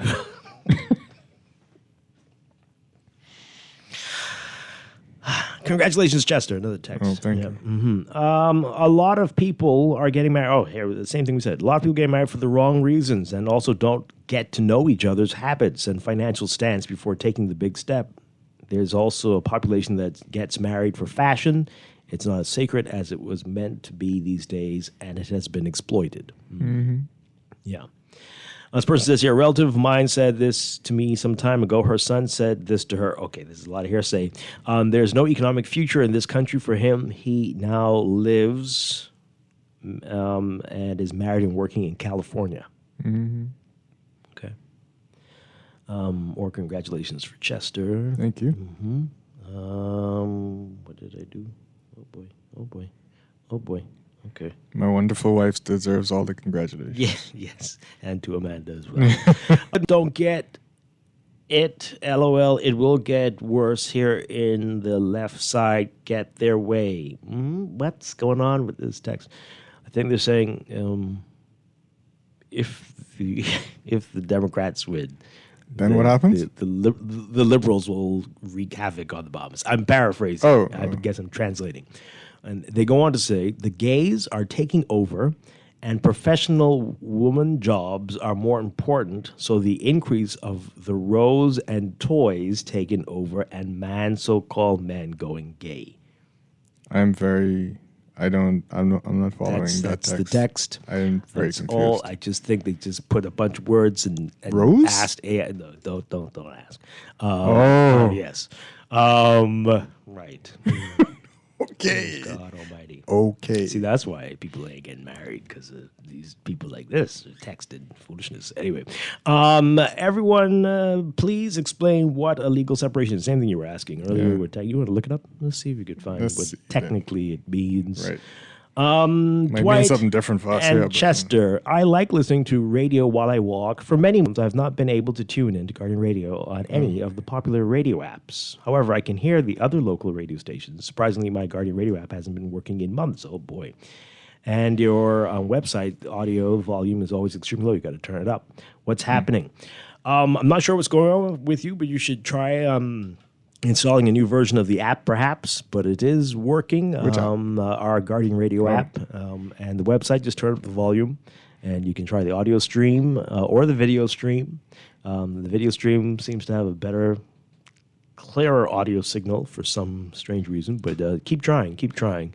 And I do know that if you are on an Android device, you are having some challenges compared to folks on Apple devices. Biased.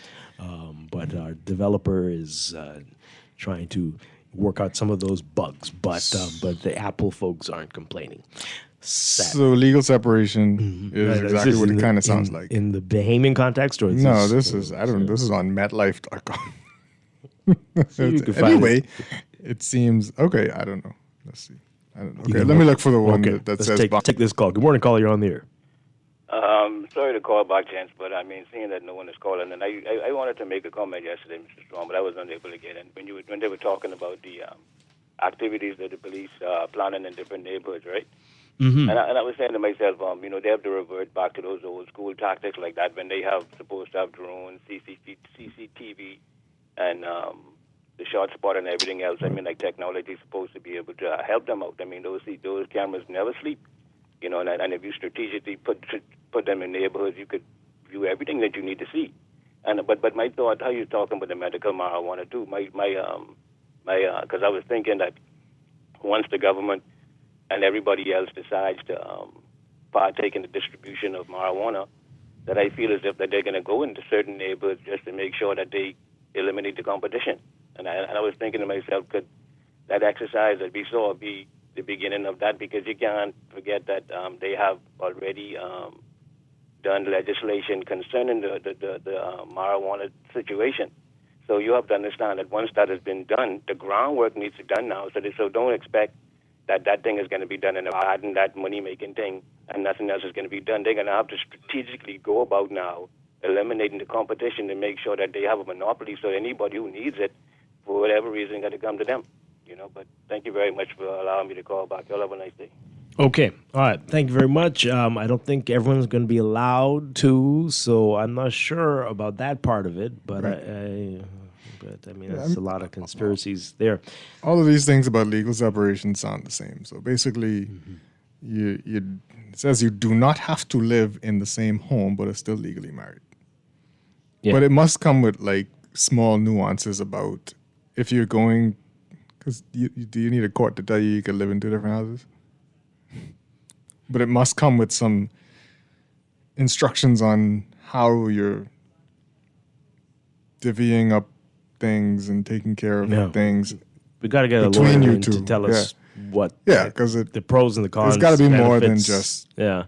You Why could live would- in two separate. I mean, you could do that on your own. You don't need a court to tell you that. You could be legally. I mean, you could act as if you're legally separated and Yeah. live in the same home. Well, So, okay, let's take another call. Good morning. You're on the air. Good morning, Dwight. How are you? Doing well. This is Lavette calling from North Carolina. Hi, good morning. Into the divorce. I'm good. Listening to the divorce conversation. I guess statistically I'm a part of that statistic. Oh, boy. In 2017. Well, But I think, well, for me, and I only given what I got married for. First of all, I love the man, right? Secondly, I love God, so I wanted to do things in a godly manner, like Chester said. And congratulations, Chester. Thank you. To you.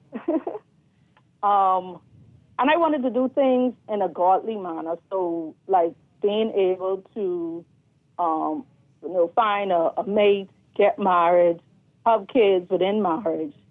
And then two, one of the other things was, okay, I was 35, so that clock started to tick part of it. So I think sometimes all of those combinations, but it was the main thing was the love and definitely being in God's will and trying to, make sure that, being married was something. But if I always tell persons, I probably would have still done it. I just would have maybe chose a different mate.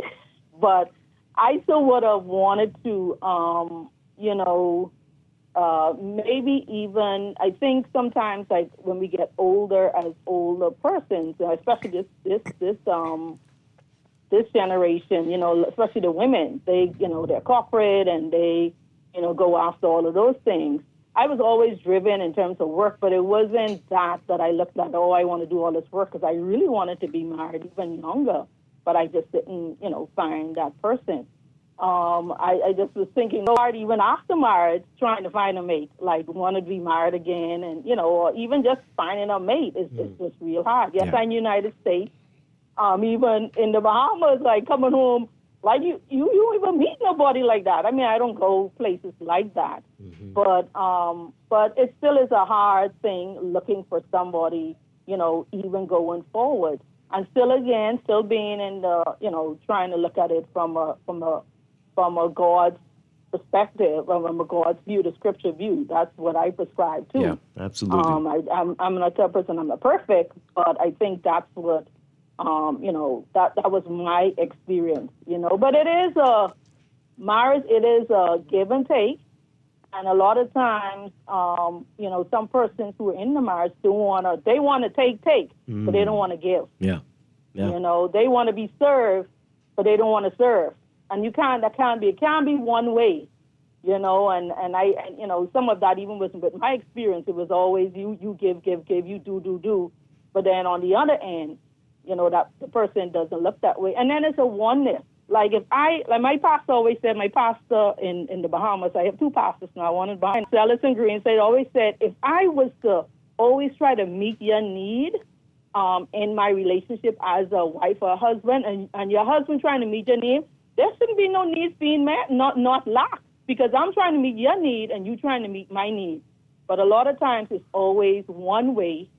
And then that doesn't work, so, and like I said, different people have different perspective on it, but for the most part, what I just said, it was like a lot for me in my experience. And I still believe in love. I still believe in all of that, but definitely the second time around, it's definitely going to be, it's more, not say, not ticking the box, but definitely more eyes open, because I think I was also naive too with a lot of stuff. So, thank you so much for sharing your story. Really appreciate Don't you give up on it. Doing that. And thank you for calling in from North Carolina there. God don't expect you to be perfect, so don't worry about that. Yeah. Wow. Let's take this call, and then we want to get to your messages on the text line. Good morning, caller. You're on the air. Hi, good morning. Nope, call back. Okay. This person says here, it's no mystery why marriages have decreased in the Bahamas. The government refuses to create laws to protect women in marriage, giving men a green light to rape their wives. Oh, boy. Mm-hmm. Wow. They go on to say, giving men a green light. Yeah. What is the benefit for women to get married? To lose all rights? Breaking news. Women are equal even in marriage. It's text. Okay. That Wow. has always been the case. This person says here, it seems to be a worldwide generational shift. Values are seemingly based on what they see on social media. Liberalism is to be blamed. Okay. All right. Another texter says here, this isn't surprising. For decades, we've been told that the Bahamas is sparsely populated. The foreign race from the South, foreign race, okay, has always been having more children. Can't get away from that. A lot of these couples, true colors come out after saying I do. Big show is put on prior. Been there, done that. Wow, okay. And another text here. It's a lot. I think we have to give the feminist agenda and feminists a round of applause for doing what they set out to do, which was to increase separation and divorce. Okay. Do they provide a number for the single mother households? The caller asked, why should she have to tolerate the spouse's nonsense? Well, that's what the Bible says you do. You should tolerate the person and stay together. Well, the Bible ain't say nothing but giving each other nonsense. This person, and the person goes on and say, Dwight, what's wrong with entering into a relationship just for sex? Okay. Hey. A marriage. Man. Anyway, and I'm amazed when Chester blames men for all the societal woes while he tries to virtue signal that he's a real man. What? Huh? What? What? What? I don't know what's happening. Some complex words in there. What's a virtue signal? All from the same text. What's a virtue signal? Is that some like new thing that people are saying? Man, that's talk about hearing people on social media talk. Right? That's Babe's just repeating all these things now. Virtue signal. Yeah. You know what they call me, an MSNBC type. Like what? What? And a beta man. God. See, this is this is why. Because if these.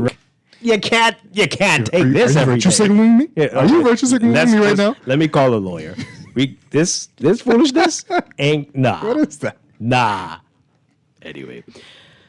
Oh boy. Man, I was just spelling the words of the song.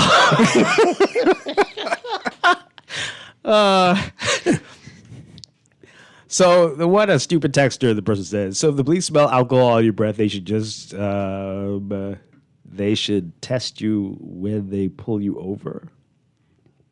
Yeah, well, that's what they do. Yeah. Yeah, and we're trying to bring breathalyzer, right? Wasn't that the thing? Breathalyzer legislation, I don't know where it stands now. But that was going to be a thing. That was a big thing. I don't know. It's gone quiet. But that's how it works. You're acting strange, and I smell the alcohol. Yeah, we got to test you. Yeah. Okay. Let's take these calls. Good morning, caller. You're on the air. Hi, Hello. Good morning. Hi. Good morning to you, Mr. Strachan and Mr. Robot. Good morning. I am calling based on something I heard with the last female caller saying that she has 2 pastors. I've been married 39 years, and my wife came home and calmly tell me she transferred authority from master. And I laughed at that, and she was, why you laughing? And I said to her, show me that in the Bible. And she get up calmly from the bed and then get the Bible and read from Hebrews chapter 13, I think around the 18th verse. But I don't know if she was seeking a way out of the marriage, but the scripture she brought was incorrectly interpreted by her. So I had to read the scripture and explain it to her and let her know that, listen, that is not what you think, because she read where that the scriptures say, obey those that have authority over you, for they watch it over your soul to present you unto Christ as a servant of God. So I said to her, sister, you don't, that's not what that's saying. I said, look, that scripture is the responsibility of the general overseer or the bishop or the elders and whoever over the calendar event of the organization, and to see that all directive is functioning and meeting the deadline for whatever function is to come up in short, medium, or long term. So did you all sort that out and you're back together and everything's fine?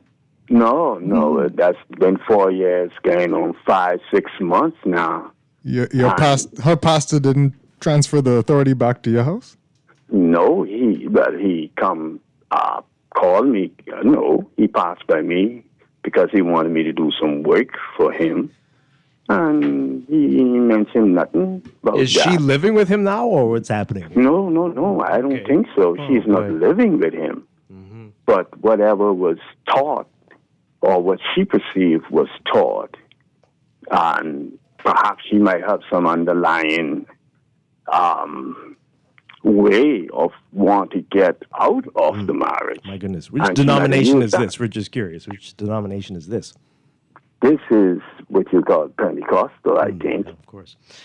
Wow, I hope everything works out. That is quite a story there. Boy. What a note to end. Let's see. I'm We looking get some for the other calls scripture. I got to read together. through Hebrews 13. That's some rough stuff. See, this is. Good morning, caller. You're on the air. Are you there? Hi. Let's take the other call. Good morning. You are on the air. Are you there? Yes, I'm here. Hi. Okay. What I have determined to do is that if you read the story in the Bible, the woman got stoned. The man never got stoned. Now here in the Bahamas, the woman want to become players like the husband. That ain't never wake. That one name over. Why? What's the reason? And why does anyone have to be a player? Oh, okay. Well, that's the end of that.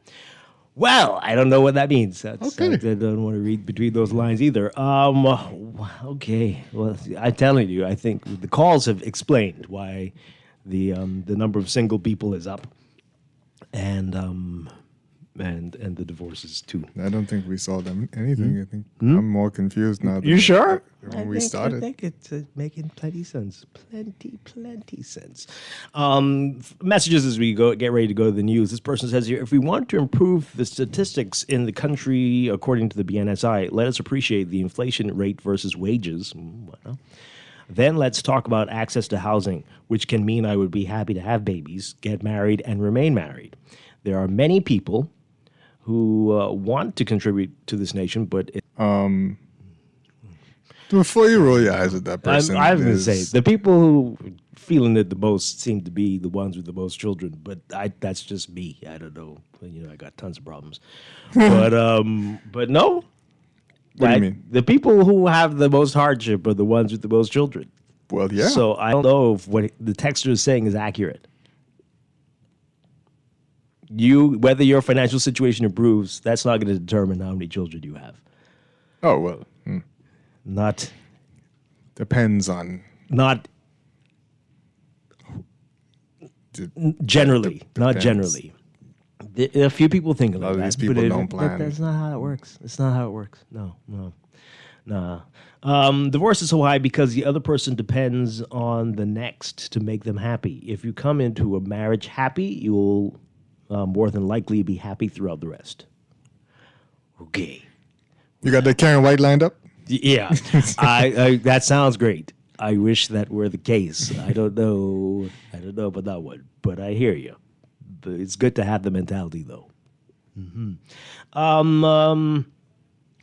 Chester, when your son grows up, please don't let him vote. He will be disappointed. That was the text? Oh boy, women in NASA are too confrontational, and they call arguing communicating. Oh, okay. They're also saying that women get married because the person has a big house and good job. Notice I ain't saying love yet. Wow. Dwight, the dating pool in the Bahamas ain't making no sense because, like you said, everyone dating for the wrong reasons. Yes. See, I tell you. The removal of boundaries is very difficult to isolate. When religious leaders come on the radio and advocate for sexual abstinence before marriage, there is often a response of sarcasm and perception that it is unrealistic. But why get married if you can get all the rights and privileges without a legal or moral commitment? The removal of boundaries is ruining the moral fiber, I think they're saying, of our country. There is a lack of restraint, which is also leading to culture of violence. React first and talk later. There's a lack of moral standing, which is encouraging homosexuality, polyamory, sexual promiscuity. There are many who will scoff at the idea of refraining from sex before marriage and truly don't see the connection to destruction of the nuclear family. People just don't get it. Yeah. Yeah, okay. We can't afford the number of children our parents had. Cost of living is too high. Mm-hmm. Boy. Okay, some of these I don't think I should read. This text says it's sex, so no marriage if you want regular sex. Oh, boy. Huh? My dear Lord. Wow. Yeah. What? On August 23rd, 2022, the New York Post published a study that showed that married women cheated more than married men. Go look it up. Thank you for that, Texter. New York Post. Great info to have. Okay, Dwight. What I'm saying is, ask anyone. Oh, this is the person about the housing and the having money. Okay, ask anyone who has more than 2 children if they have a home. What? They have a home maybe more before confused. the children, after the children. If they can afford a home after the children. Is that what they mean? I don't understand what you're saying. There are plenty of people who do, but yes, for many it is difficult too. Yeah. Okay. Especially in this country, though. Boy. Oh, boy. Okay, we're going to take these 2 calls really quickly, and then we got to go. Good morning, caller. You're on the air. Good morning, Mr. Strong. Good morning, Mr. Robot. Hi, good morning. Got to make it really quick for us. We're running. Yeah, Dwight. What we have been factored in is the social engineering via radio and TV. And so maybe I can say people are more selfish, but they seem to think that they can pay people to take care of their children. Poor people may have more love. So what happens now is you're going to be engineered to not have children, right? Because then this is the new society with us. There's people are saying they are poor, so they can't afford it, they don't have any children. So then even in Europe, the statistics will show that the population is decreasing, right? So even with Chester, the Bible won't say everything, but the Bible did say for better or for worse. But there are some narratives in the Bible, I can't remember exactly where it is, where it actually will tell you reasons why the wife will leave the husband. So they're painting an ideal picture on TV with a single mother, this and that, way. But humanity is being engineered. Marriage really basically is a construct. I have 3 marriage licenses in the office of the Register General. I didn't get married, but there's some reasons why I didn't. But the government didn't give me back my $450 collectively, right? Bless up. Okay, all right. And caller, you have the final word here. Good morning. Good morning. How are you? Doing well. Wonderful. Yeah, I just want to give my 2 cents on the state of marriage in our country and in fact globally. Okay, I've been married now 20 years. I'm going on 21 years, and I must say, like when you look, like people believe that must be like this happily ever after thing, and that is absolutely not the case. Marriage is something where 2 individuals, they get together and they decide that, okay, look, this is the one that I'm going to go through life with, through my life struggles. Okay, but people believe that the first sign of when hard times come, they just want to give up. But it doesn't work like that, because they may hear of a story of someone who had married 20, 30, 40 years. But the people only share the good times. But there's obviously bad times. So you don't pack your bags and run when the hard times come. The lady who spoke earlier, she said she was married, okay? And she got married, you could almost say that was an old age, at 30-something. And it was difficult then. It's even more difficult to find love after that. And I'm not just speaking to her, but the fact of the matter is we have to realize that this is not the road is not just supposed to be so sweet and so smooth. You know, brothers and sisters, but they still love one another. You know, so we just need to learn to be able to stick it out and realize that, listen, this is not something that we came up with. God came up with this plan. When Adam was created, Adam didn't have a wife. God gave him a wife. And the devil didn't deceive him. He deceived the wife first. And as a result, that caused Eve to sin, as well as Adam to sin. And as a result of that, they lost everything. They lost their home. They were put out of the garden. But he didn't leave his wife. He stuck there with her. She didn't leave him. So we just got to learn to stick it out. And we talk about the population going down. It has to, because people are moving away from what is supposed to be right. Okay, and everybody's just worrying about themselves and how they feel. We got to learn to please one another, and we got to learn to have stickability in any relationship. Yeah, thank you so much. Appreciate it. And God never left Adam and Eve. That's true. That is true. That's a good note to end on, right? Not this negative text that we got here. No, I don't think I'm gonna. No, yeah, let's end it on that one. We're gonna take a break for news and be back with Morning Blend Business right here on Guardian Radio 96.9.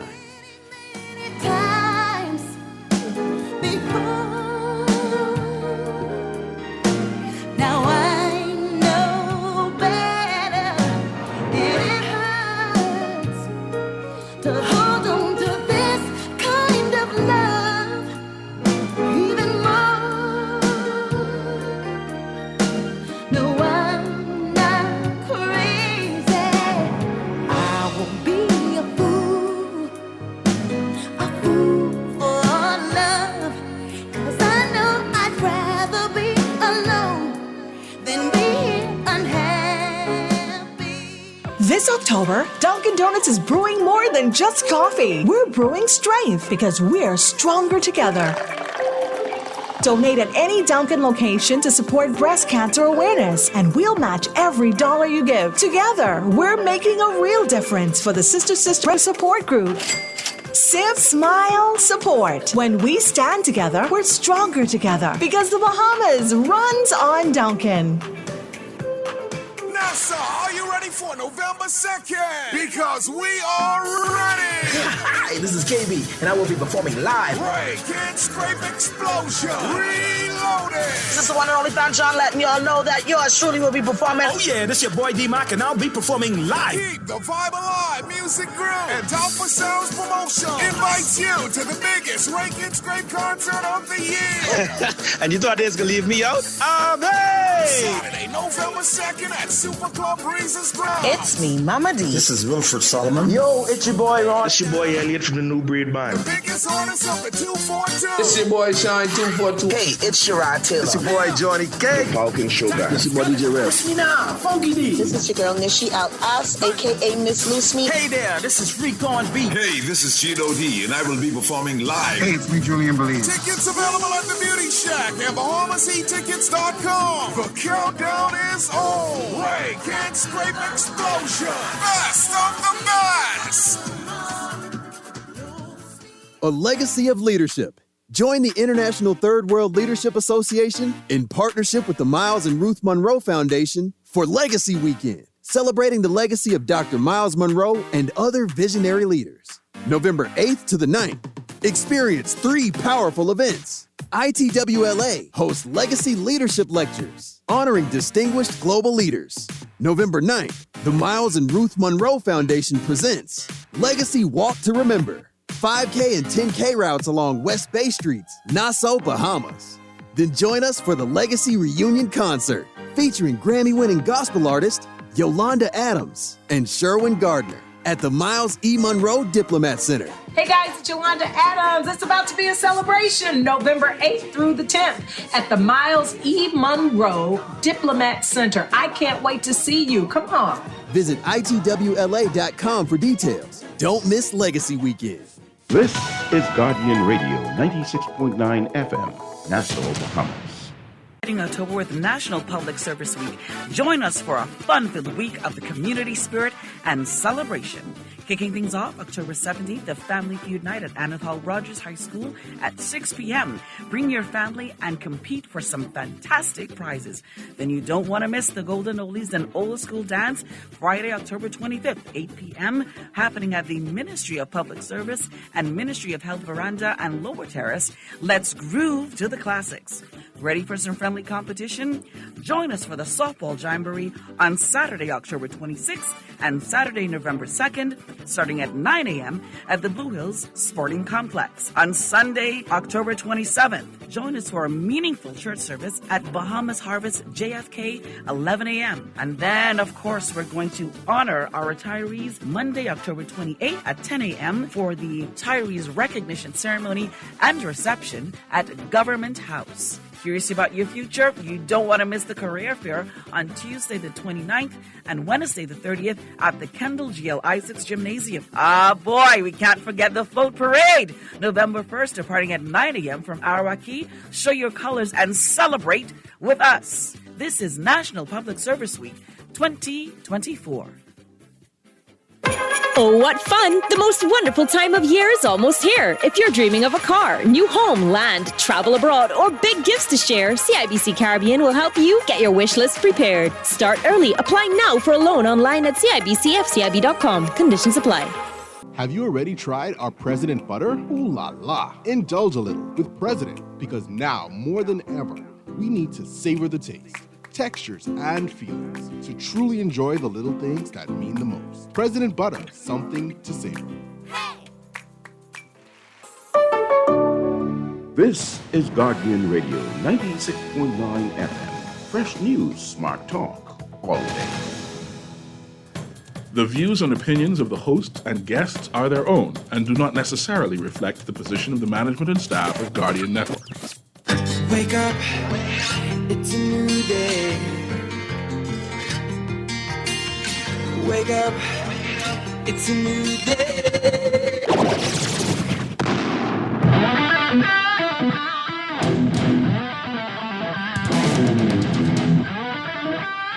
Good morning and welcome to Morning Blend Business on this Wednesday, October 23rd, 2024. Welcome back to our Morning Blend listeners. Once again, I'm Dwight Strachan along with Chester Robards, and this morning it is time for a monthly series with Small Business Development Center, Access Accelerator, SBDC. And this morning we are going to be talking about the Level Up Entrepreneurial Training seminar that's going to be happening in a few days. Joining us, as always, to tell us more about this, we welcome back from SBDC Communication and Marketing Team Lead, Alexia Johnson. Hello. And we have also SBDC Project Analyst, Ariel Pinder. And we have from Alive Business, Director of B2B Sales, Javier Bo. Good morning, everybody. Great to have you with us. Good morning. Thank you for having us. All right. So this one seems new. This is a new initiative, or what can you tell us about this? It's not a new initiative. Oh, yeah? Okay. So Level Up, I think this is a part of a greater series, so the Level Up series, and this has been going on for the last few years. Okay. So SBDC has partnered with Alive Business to host this event within different targeted communities, so we're able to do entrepreneurial training. Okay, all right. So let's talk about the overall goal. What are you trying to accomplish with it? So I'll let my team member Ariel speak about that because she knows a lot more about Level Up. Ariel, tell us all about it. Okay, so the overall goal, we really just want to empower individuals. So that's specifically individuals within certain communities. And, I'm really excited to say that the next community that we are going to be targeting is the Bain and Grantstown community. Okay. So we are excited to hit the ground running on Saturday. That's from 10 a.m. to 2 p.m. at the Grantstown Wesley Methodist Church Hall. Mm-hmm. So we'll be there. And, we really just want to empower individuals with all of the skills and the knowledge that they need to start and grow a successful business in the Bahamas. So that's essentially what we plan on doing. And we're going to do that throughout the entire session. We're going to hear from speakers. We're also going to have a tabling session. We're going to have different organizations come in because we want to make sure that we get the information to the people. All of the knowledge, all of the resources, anything that they would need to start their business, develop a business plan, just to grow their business. We will have it there. And if we don't, we welcome persons to stay connected with us, and we can try to get them connected with whoever they need to further their business. So that's the goal. We want to get into the communities and make sure that they have what they need to start or grow their business. All right. So Alive Business is on board with this. Javier Bo, tell us about that and why this was important to you all. So good morning, Bombers. So Alive Business has partnered with SBDC since the inception of the Level Up campaign. As she would have mentioned, the goal is to get the information in the hands of the persons that need it the most, the up-and-coming entrepreneurs. And so the event on Saturday is going to be something whereas we provide them with the latest products and services that will aid them in terms of starting their business, growing their business, and like the campaign said, level up. So a lot of persons start businesses without understanding the power of technology. So we want to get that in their hands, empower them, let them understand what the possibilities are, and then they can grow from there. Yeah. Let's talk some more about that, the difference that can make, and some of the pitfalls that you see people falling into who don't understand the power of technology. So the biggest thing is during COVID, we understood that brick and mortar is not the regular way you want to do business. And so when persons get into that, they invest heavily in the actual front, not understanding the power of apps, technology, working from home remotely, shopping online, so that kinds of stuff. So we want to make sure that they understand the advantages and the possibilities that they have versus doing it this way and the other way. Yeah. So with the SPDC and having conversations, when persons come to them with their business plan, it has to have a portion of technology in it to be able to take it to the next level. Or else they advise them, maybe this is something you want to look at that can better your business plan, and then come back to us. Right. Okay. All right. So, Ariel, are you targeting any specific age groups? Or do you have to have an existing business, or do you need? Is it just a dream? A startup is fine. Tell us more about that. Yeah. So we basically want to reach everybody. So there's no specific age. There is no specific gender. There's no specific race, ethnicity. None of that. We want to get to everybody. Now, it can be an existing business, a startup business. The point is we want to bring the resources to you. So we do encourage persons to come out, join us. We start at 10 a.m.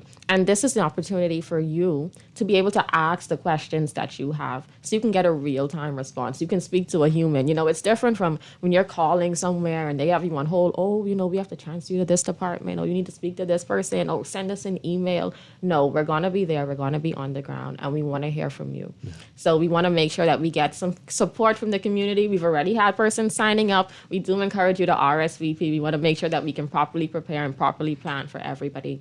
So we really want to have everybody from the Bain and Grantstown community and the surrounding areas come out and support. If you have a business, if you're even just thinking about starting a business, you know, maybe you've already started, but you haven't formalized it yet. You know, you're just ordering some stuff and selling them, you know, just trying to make some change. Come on, let's formalize that. Let's turn that into a business. That can be a company, you know? Yeah. So we really want to get that support from the community. We want everybody to show up.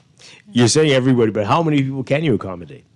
Well, we can accommodate up to, I think the venue can hold up to about 100 and some. Yeah.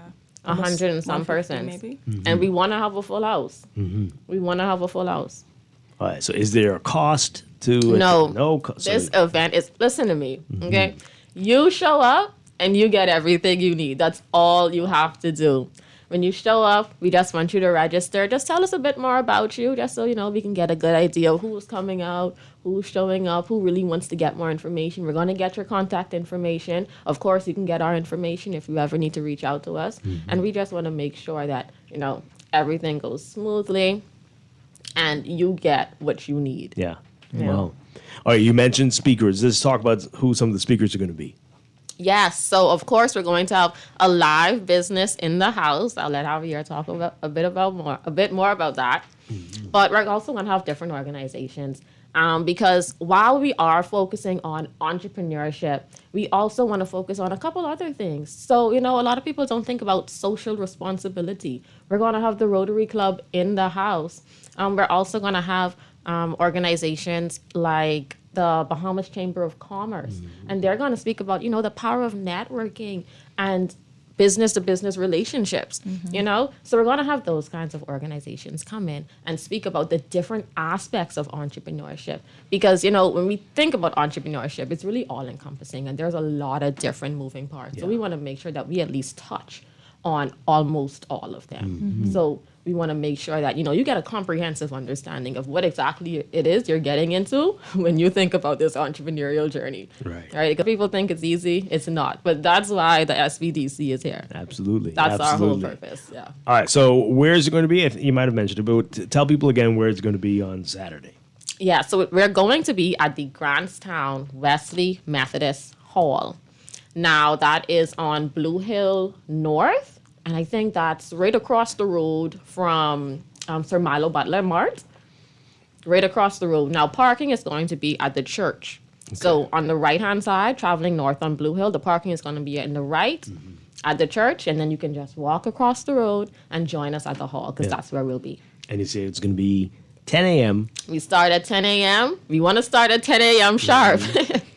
So you can be there from 9:45, 9:30 if you wish. We want to start at 10 a.m. sharp because we have a lot of information that we need to get out, and we don't want to keep you for long. So is there anything that people should bring with them? Are there going to be, I'm sure there are going to be some financiers there who people can talk to maybe to get some processes started on the day? Well, I don't think that there's anything to bring because we are going to have a tabling session. So we're going to have these organizations actually be able to sit down and you can walk around to them and ask them any questions that you may have. They're going to have their pamphlets. They're going to have their monitors or screens to show you anything that you may need. And they may even bring some resources that you can go ahead and take home with you. And then if you need any additional information, you're going to be able to contact them directly because they would have provided all of that information for you. And I'm sure you guys have been in this community before. Do you know what the response was in the past? Well, the last level up we did, we mainly focused in the Foxhill area, and we're trying to get to the different communities. Mm-hmm. So rather than repeating a community, we're going to try to hit everyone. So we haven't been to Bain and Grantstown before. Okay. And we hope to explore the different communities in New Providence, as well as the Family Islands, because we've also been to Freeport, Grand Bahama. Okay. So we've already started, and we plan to continue this. You know, this is something that we want to do quarterly. I see Javier smiling. And Foxhill, what happened when you were there? So we had an excellent time in Foxhill, and part of what she didn't say is that, you know, you can't tell the people park on the right-hand side. That's the one-way street. So they're going to have to enter from Market Street, come on to Meadow Street, and park in the back of the church on the right. All right, but the people in the area, they know how to get there. Right? So the Level Up campaign has been very, very well supported in the communities, and it's been spearheaded by the members of Parliament. Okay. I don't do the politics thing, but they're trying to get that information to their people. So one of the speakers that's supposed to be speaking at this particular one is Minister Wade Watson, Parliamentary Secretary in the Ministry of Economic Affairs. So he's supposed to be the keynote speaker at the event. And so I encourage persons to come out. Chester, you mentioned, what should they bring? Bring an open mind. Because there are going to be a lot of people there with information that are going to be able to help your business get to the next level.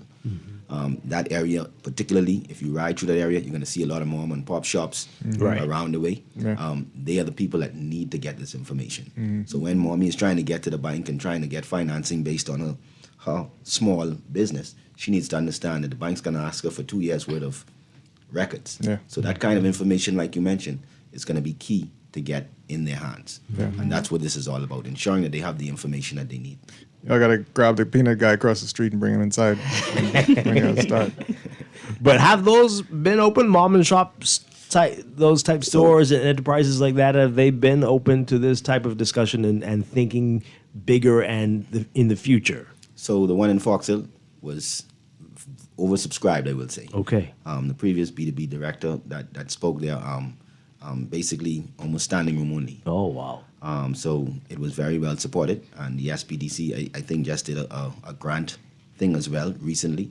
And so persons are now getting into it because they know that there are possibilities, and the SPDC just don't have their hands closed. They are giving money to well-rounded and good plans. And not only that funding, I think it's also other avenues for entrepreneurial training as well. So I know the last time that we were here, we had spoken about our Men in Business program, and that's currently running. And a part of that includes the Business Blueprint training course. So in that training course, they're learning about, I think there's like a 10-week program, if I'm not mistaken. And there are some different things like developing your business, building your team, how to manage that team, how to manage the resources that you have. So not only providing that funding, but also walking you through how to make the most of the funding that you do receive, knowing where to go and who to speak with, and then also some of that mentorship as well. So through this program, we also have a mentorship program. So I think Level Up is, I think, putting each of those different elements that we have in some of our programs and putting them into one day, and it's a Saturday. So you have that opportunity where if you work full time or you're at your business Monday to Friday now, and you may not be able to go into the bank and ask these questions or go to somebody at the Chamber of Commerce or go to any of these other places, at least now you have this opportunity on a weekend and you're like, okay, I have the time now. I can go in, I can ask my 750 questions and they'll answer me because they're here to help. I know financing is always a big thing, grants, etc. But was there something that you found in Fox Hill that people asked more about, maybe with a live business, or even some of the other vendors that you had there that people gravitated toward and said, "Oh, I didn't realize that this is something that I might need"? Well, the biggest thing that we saw when we went into the Fox Hill community was response. So, like they both said, persons making calls. So, calling into the contact center or knowing just who to reach and how to reach people. So that was the biggest thing. They did not have access to us. And so part of that was that, we had to go back into our database and start using our telesales agents to actually just do cold calls. Ask the customers how the service is going. What do you need? What are we doing right? What are we doing wrong? But the most thing that we saw in Foxville was accessibility. The comments were just too hard to get through to you guys. Wow. And that's a problem. So, in sports, they say your best asset is availability. That's the best asset you can have as a company. You guys went there to learn something. Well, that's exactly what it is. Yeah. Wow. I tell my team, the noisy hinge gets the oil. So if you're constantly in the front of a customer, when they need something done, they're going to bounce it off of you. Yeah. But if you're not there, somebody else talking to them. And we found that to be the case. Yeah. So partnering with the SPDC has been a win-win for both of us. Right. Oh, so you don't need to be from the Baytown area to come to this on Saturday. No, you don't. It's just happening there. Yeah. Right. But somebody's asking, all right, what's next? Where are you going to after this one? Do you know that as yet? And are you going to all the constituencies they're asking? Yeah, so that's the plan to go to all. We haven't confirmed the next constituency yet, but we do want you guys to stay posted on our social media because we definitely will be posting our announcements there. And how often do you do them? So this would be every quarter. Yeah. Okay. But I would say for somebody who wants to see us in their community, they could send us and let us know. And I think also RSVPing, if they're interested in this event, I think we also can take that information for where people are coming from to go to this event, and then we may put that in for our future Level Up. Yeah. Okay. All right. So let people know how to RSVP. What do they need to do if they want to? And you have to, or can you just show up? Is that going to be an issue? So you can just show up. That's completely fine. We just wanted some RSVPs so we can properly plan and just have a good idea of how many persons will be showing up. But if you want to RSVP, you can go on our social media pages, especially our Facebook page, and you can look for the flyer. And in the caption, you'll see the link that will take you directly to the RSVP form. Yeah. It's just, name, phone number, email address, asking are you part of the community or what constituency are you from? And that's about it. So it's a really short process. We just want to have a good idea of who we are going to be having. Yeah. And the format of how it's going to work on Saturday, you want people to come on time, but what will be happening throughout the day? Is it just hearing people speak and asking the questions, or what can you tell us? Yeah, so we're going to hear from the minister. We're going to hear from Of course, we're going to hear from the minister. We're going to hear from our SBDC personnel. We're going to hear from a live business. And then we're also going to hear from our various speakers. And after the speakers, everybody's going to have a table. And you're going to have an opportunity to walk around to the different tables, get all the information, all of the resources, any pamphlets, business cards, anything you may need. And that's going to be your opportunity to ask any questions that can be based on your previous experience, based on what they would have said in their presentation, based on what you might have heard around the corner, you know? So you're going to have that opportunity to sit down, listen, hear everything that they have to say, and then also speak to them one-on-one. And get more information about SBDC as well. Yes. Okay. All right. Great stuff. One more time, let people know what's going to be happening on Saturday, October 26th. Saturday coming.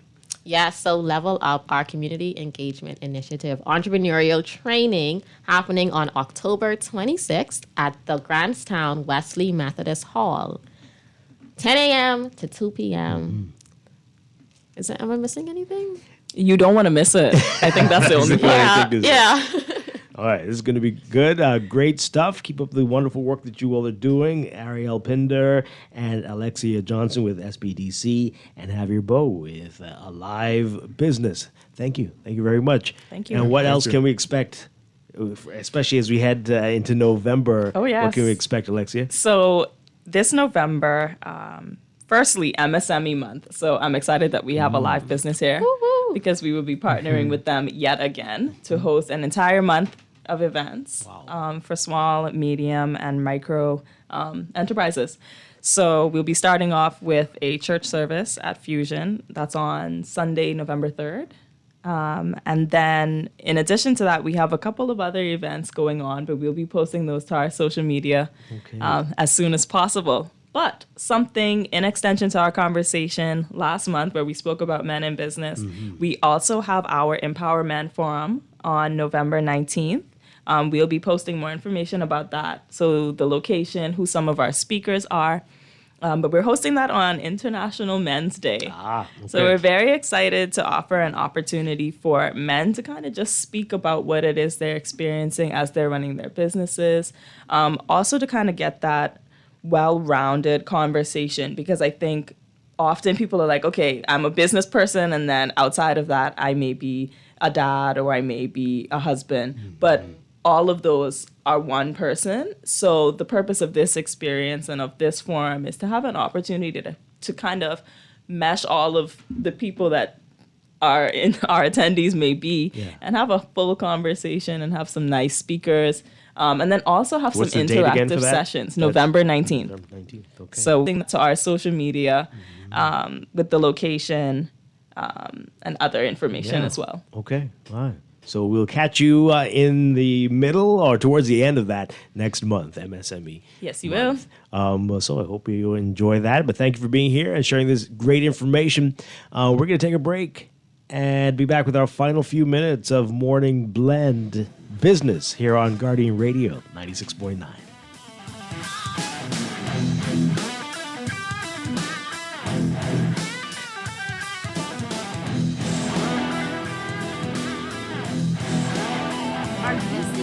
Exceptional health care beyond the traditional hospital setting? Introducing Doctors Hospital Clinics, your trusted destination for comprehensive care. Our full-service locations provide affordable services through our Loyalty Advantage membership program and NHI. Experience seamless care with our integrated health system, where your medical history travels with you, ensuring continuity of care. Book an appointment today at clinics.doctorshosp.com. We make primary care easy.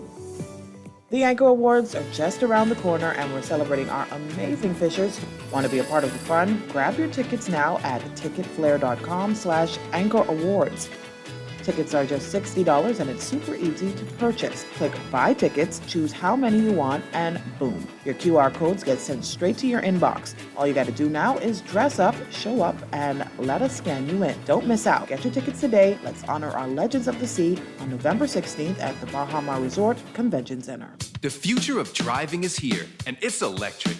Welcome to EV City, Easy Car Sales' new home for electric vehicles. Whether you want an affordable model or a luxury ride, EV City has the perfect electric car for you. Don't just take our word for it. Come test drive the power, the smoothness, and the savings. You'll love electric after just one ride. Cut your driving costs in half and say goodbye to gas stations for good. Visit EV City on the highway through the Solomon Service Road and drive into the future today.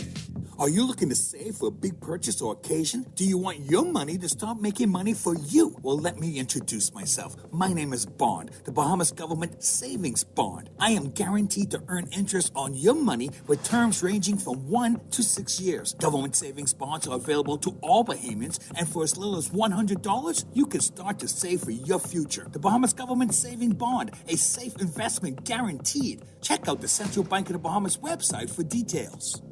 At CFAL, we understand that a secure future is the greatest gift you can give your employees. That's why our tailor-made group pension solutions are designed to fit the needs of both large and small companies. With CFAL, you can provide the retirement you and your employees deserve, ensuring peace of mind and financial stability for years to come. Join the many businesses that have already entrusted CFAL to create the right pension plan for their employees, and let us help you build a brighter future for your team. Visit us at cfal.com to get started on building wealth so you can live well. CFAL, growing wealth for future generations. For fast, reliable, and impactful printing services, look no further. Let Printmasters bring your masterpiece to life. We stand by our quality products that is second to none. Our affordable pricing and friendly, efficient staff makes Printmasters the ultimate choice for all your printing needs. We can deliver any type of printing services, from banners to booklets to business cards. You name it, we can print it. Let Printmasters bring your masterpiece to life. Located in the Nassau Guardian Building, telephone 302-2361. You are invited to the 6th Caribbean Baseball Cup at the Andre Rogers Baseball Stadium, October 23rd through 28th, 2024. Bringing the action will be the national teams from Cuba, Curacao, Dominican Republic, U.S. Virgin Islands, St. Martin, and Team Bahamas. There will be 3 games daily from October 23rd to 27th, and the championship gold and bronze games on October 28th. Don't you miss it. The 6th Caribbean Baseball Cup at the Andre Rogers Baseball Stadium. Save the date, set your alerts, and be there.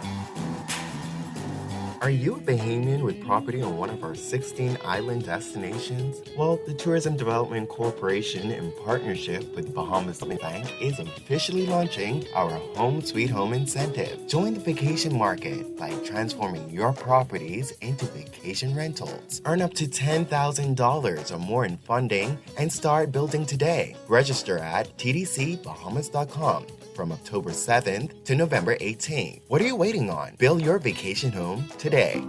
Celebrate the ease of opening a new account online with Scotiabank. Follow these 3 steps to access a world of possibilities. Step 1, visit bs.scotiabank.com. Step 2, select an account type to best suit your needs. Step 3, complete the form and upload your documents. Open your new Scotiabank account online today. Have you already tried our President Butter? Ooh la la. Indulge a little with President, because now more than ever, we need to savor the taste, textures, and feelings to truly enjoy the little things that mean the most. President Butter, something to savor. Planning for retirement can be overwhelming, but with CFAL, it doesn't have to be. We offer tailor-made individual, group, and pension solutions that take the guesswork out of retirement planning. Whether it's for you or your company, don't leave your future to chance and let the trusted hands of CFAL's experts guide you toward peace of mind and financial stability. Low upfront costs and affordable monthly payments make it easy for you to build wealth so you can live well. Visit us at cfal.com to start on your path toward financial freedom. CFAL, growing wealth for future generations. Enter to win big at the Entrepreneurship Think Tank, brought to you by the Tourism Development Corporation. Learn from top industry professionals on how to launch, scale, and expand your business, all for free. Sign up today to win big with our special jackpot prizes set to take your business to the next level. It's all happening at the Andre Rogers Baseball Stadium on October 15th at 5:45 p.m. Don't wait. Sign up today at tdcbahamas.com.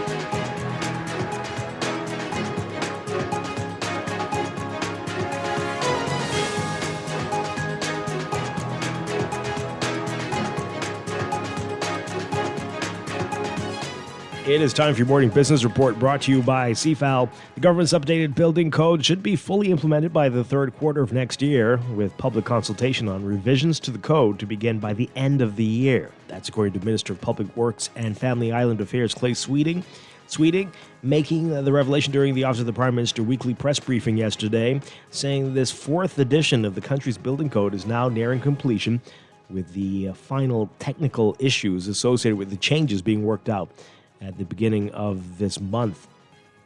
It's being explained that Hurricane Dorian spurred the revision of the country's building codes after the strong Category 5 storm devastated parts of Abaco and Grand Bahama in 2019. Sweeting's also saying that the Gladstone Road Improvement Project is delayed further because of the need for new traffic management studies requested by a large business on the thoroughfare. Sweeting said a reconfigured plan is almost complete and will be financed by a public-private partnership or a loan agreement. He says the changes that were made to the original plan were not in the original budget. Last year, the project faced delays via issues related to land acquisitions and squatters along the Gladstone Road area. The project, when completed, will turn the traffic-laden 2-lane corridor into a 4-lane highway. Fusion Superplex will be upgrading its arcade and adding several new games starting in December and accelerating into the new year. Co-founder and chief legal officer Takoya Bridgewater telling Guardian Business that the arcade is more than just a game room, but is a carnival in a room, and that it is about time the entertainment center did some renovations. And Bahamian content creators are missing out on millions of dollars per year by not being monetized on large social media platforms like YouTube and Facebook. President of the Bahamas Esports Federation, Michael Armagon, telling Guardian Business that the content creators have to get U.S. bank accounts in order to get monetized on social media platforms because the social media giants don't recognize the Bahamas as having a significant volume of content creators making content. You can read more about this in today's Guardian Business section. Overseas, Russia's President Vladimir Putin today hosting China's Xi Jinping, India's Narendra Modi, and other world leaders at a summit of the BRIC bloc of developing economies, part of the Kremlin's efforts to challenge Western global clout. Speaking at the start of Wednesday's BRICS meeting, Putin naming the deepening of cooperation in the financial sector as part of his agenda. He said participants were also set to discuss a range of international issues, including the settlement of regional conflicts, along with the expansion of the BRICS group of countries. The alliance that initially included Brazil, Russia, India, China, and South Africa has expanded to embrace Iran, Egypt, Ethiopia, the United Arab Emirates, and Saudi Arabia. Turkey, Azerbaijan, and Malaysia have formally applied to become members, as well as several others seeking or expressing interest in joining. The 3-day summit was attended by 36 countries, highlighting the failure of U.S.-led efforts to isolate Russia over its actions in Ukraine. The Kremlin touted the summit as the largest foreign policy event ever held by Russia.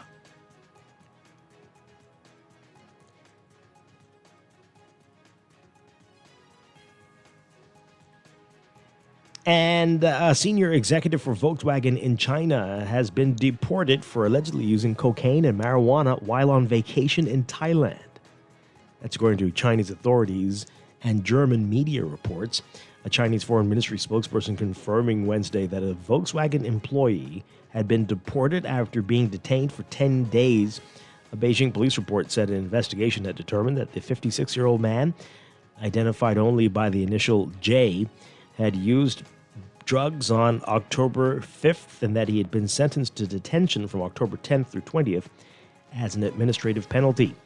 Germany's top-selling Bild newspaper and other media outlets reported his name, and on his LinkedIn page listed him as the chief marketing officer in China. The paper also reported that he tested positive for drug use after returning from holiday in Thailand. Volkswagen declined to comment on the report, citing labor and data protection laws. Drug use is an administrative offense in China punishable by 10 to 15-day detentions and a fine up to 2,000 won or $280. Closer to home in your Market Watch, recapping trading on the BISX from Tuesday. Your market movers, AML Foods Limited moving 100 shares, closing at 550, unchanged. Bank of the Bahamas moving 100, unchanged at 440. CIBC Caribbean Bank moving 900, closing at $14.04, unchanged. Colina Holdings moving 200, unchanged at $11.31. Consolidated Water down 5 cents, closing at $5.06. Emira Incorporated up 7 cents, closing at $9.53. The BISX All Share Index closing at 2,935.27, up 0.02. That's your Market Watch, and that is your morning business report brought to you by CFAL, growing wealth for future generations.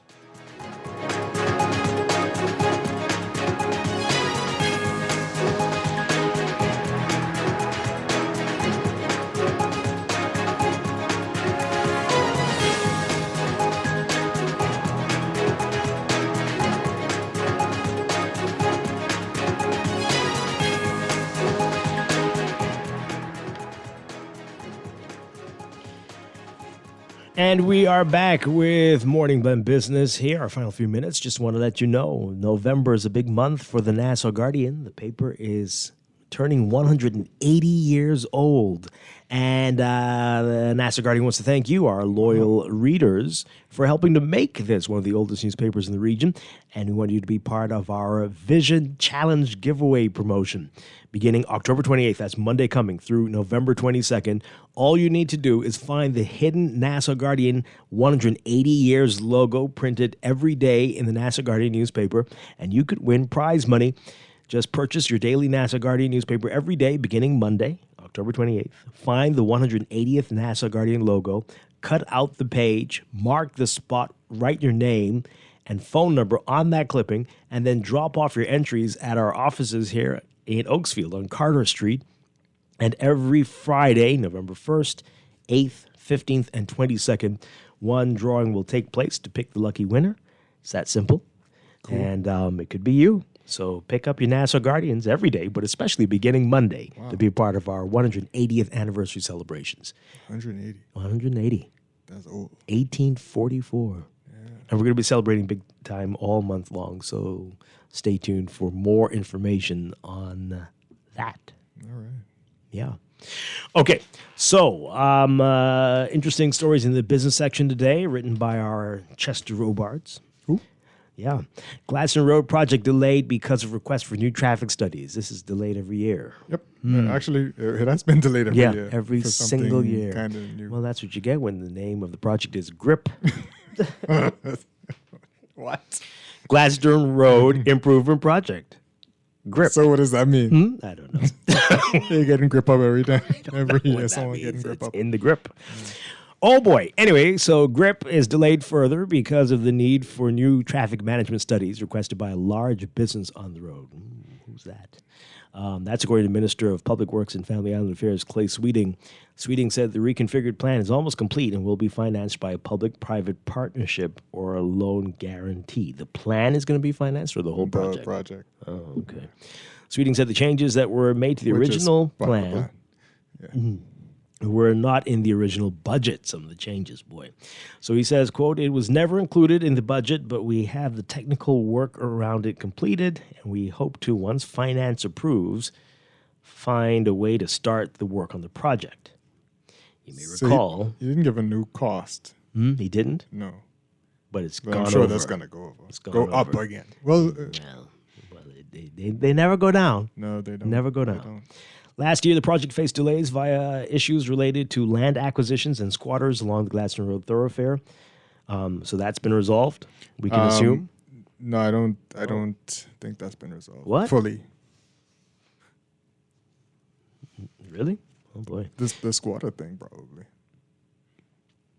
So anyway, we still need to get some more information. Yeah, on that. okay. So the plan is still to move from the 2-lane road that it is now to a 4-lane highway. In 2022, the Ministry of Works thought it would begin work on the project by the end of that year, but that was 2 years ago. At the end of 2023, the ministry was waiting on utility companies to agree to relocation plans for their infrastructure along the roadway. That's probably finished since the plan probably. is almost finished. So. Boy.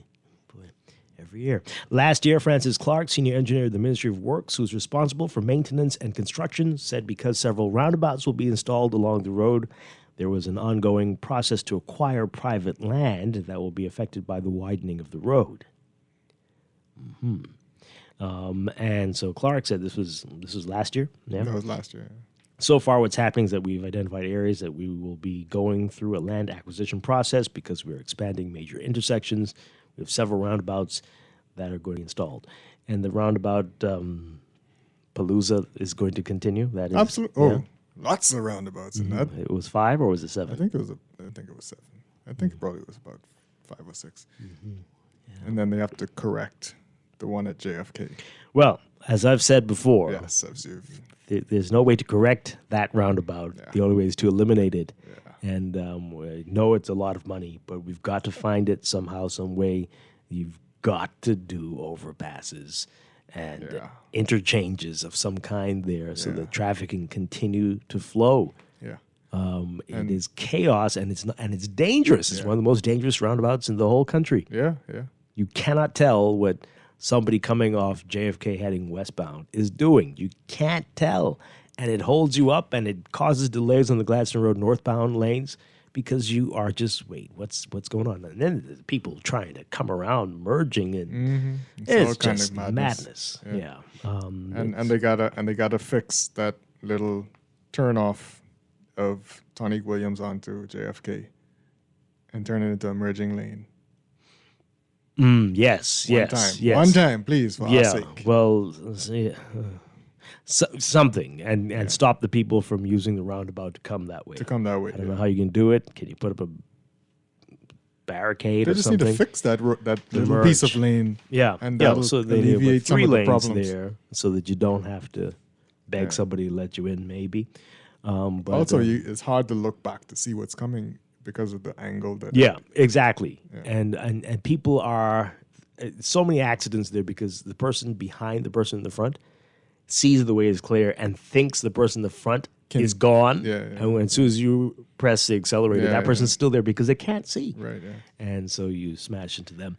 It's chaos, and it's been happening for years now, and we haven't done anything.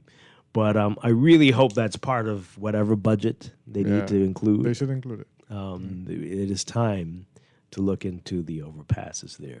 If there's any place that needs it, it's that place. Yeah.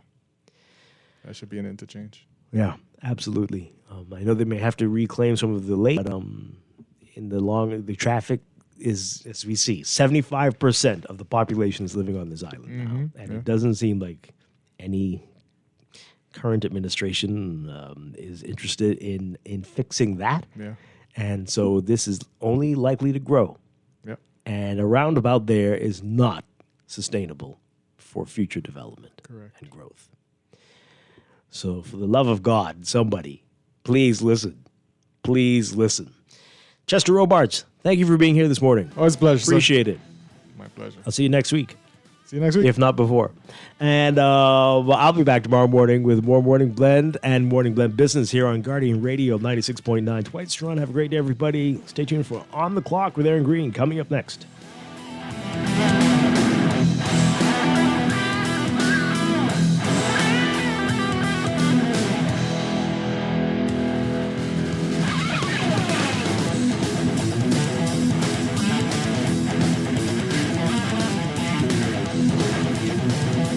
Nassau Cruise Port is bringing you Spooky Fun. Thursday, October 31st from 7 p.m. to 1 a.m. Unleash your inner ghoul at Apocalypse. Grab your best costume for a night of music and karaoke with Ruma the Entertainer. Then turn up with Pusha Jr., DJ One Time, and more at the after party. $10 gets you in on the scary action with contests and surprises all night long. Apocalypse. It's gonna be scary good.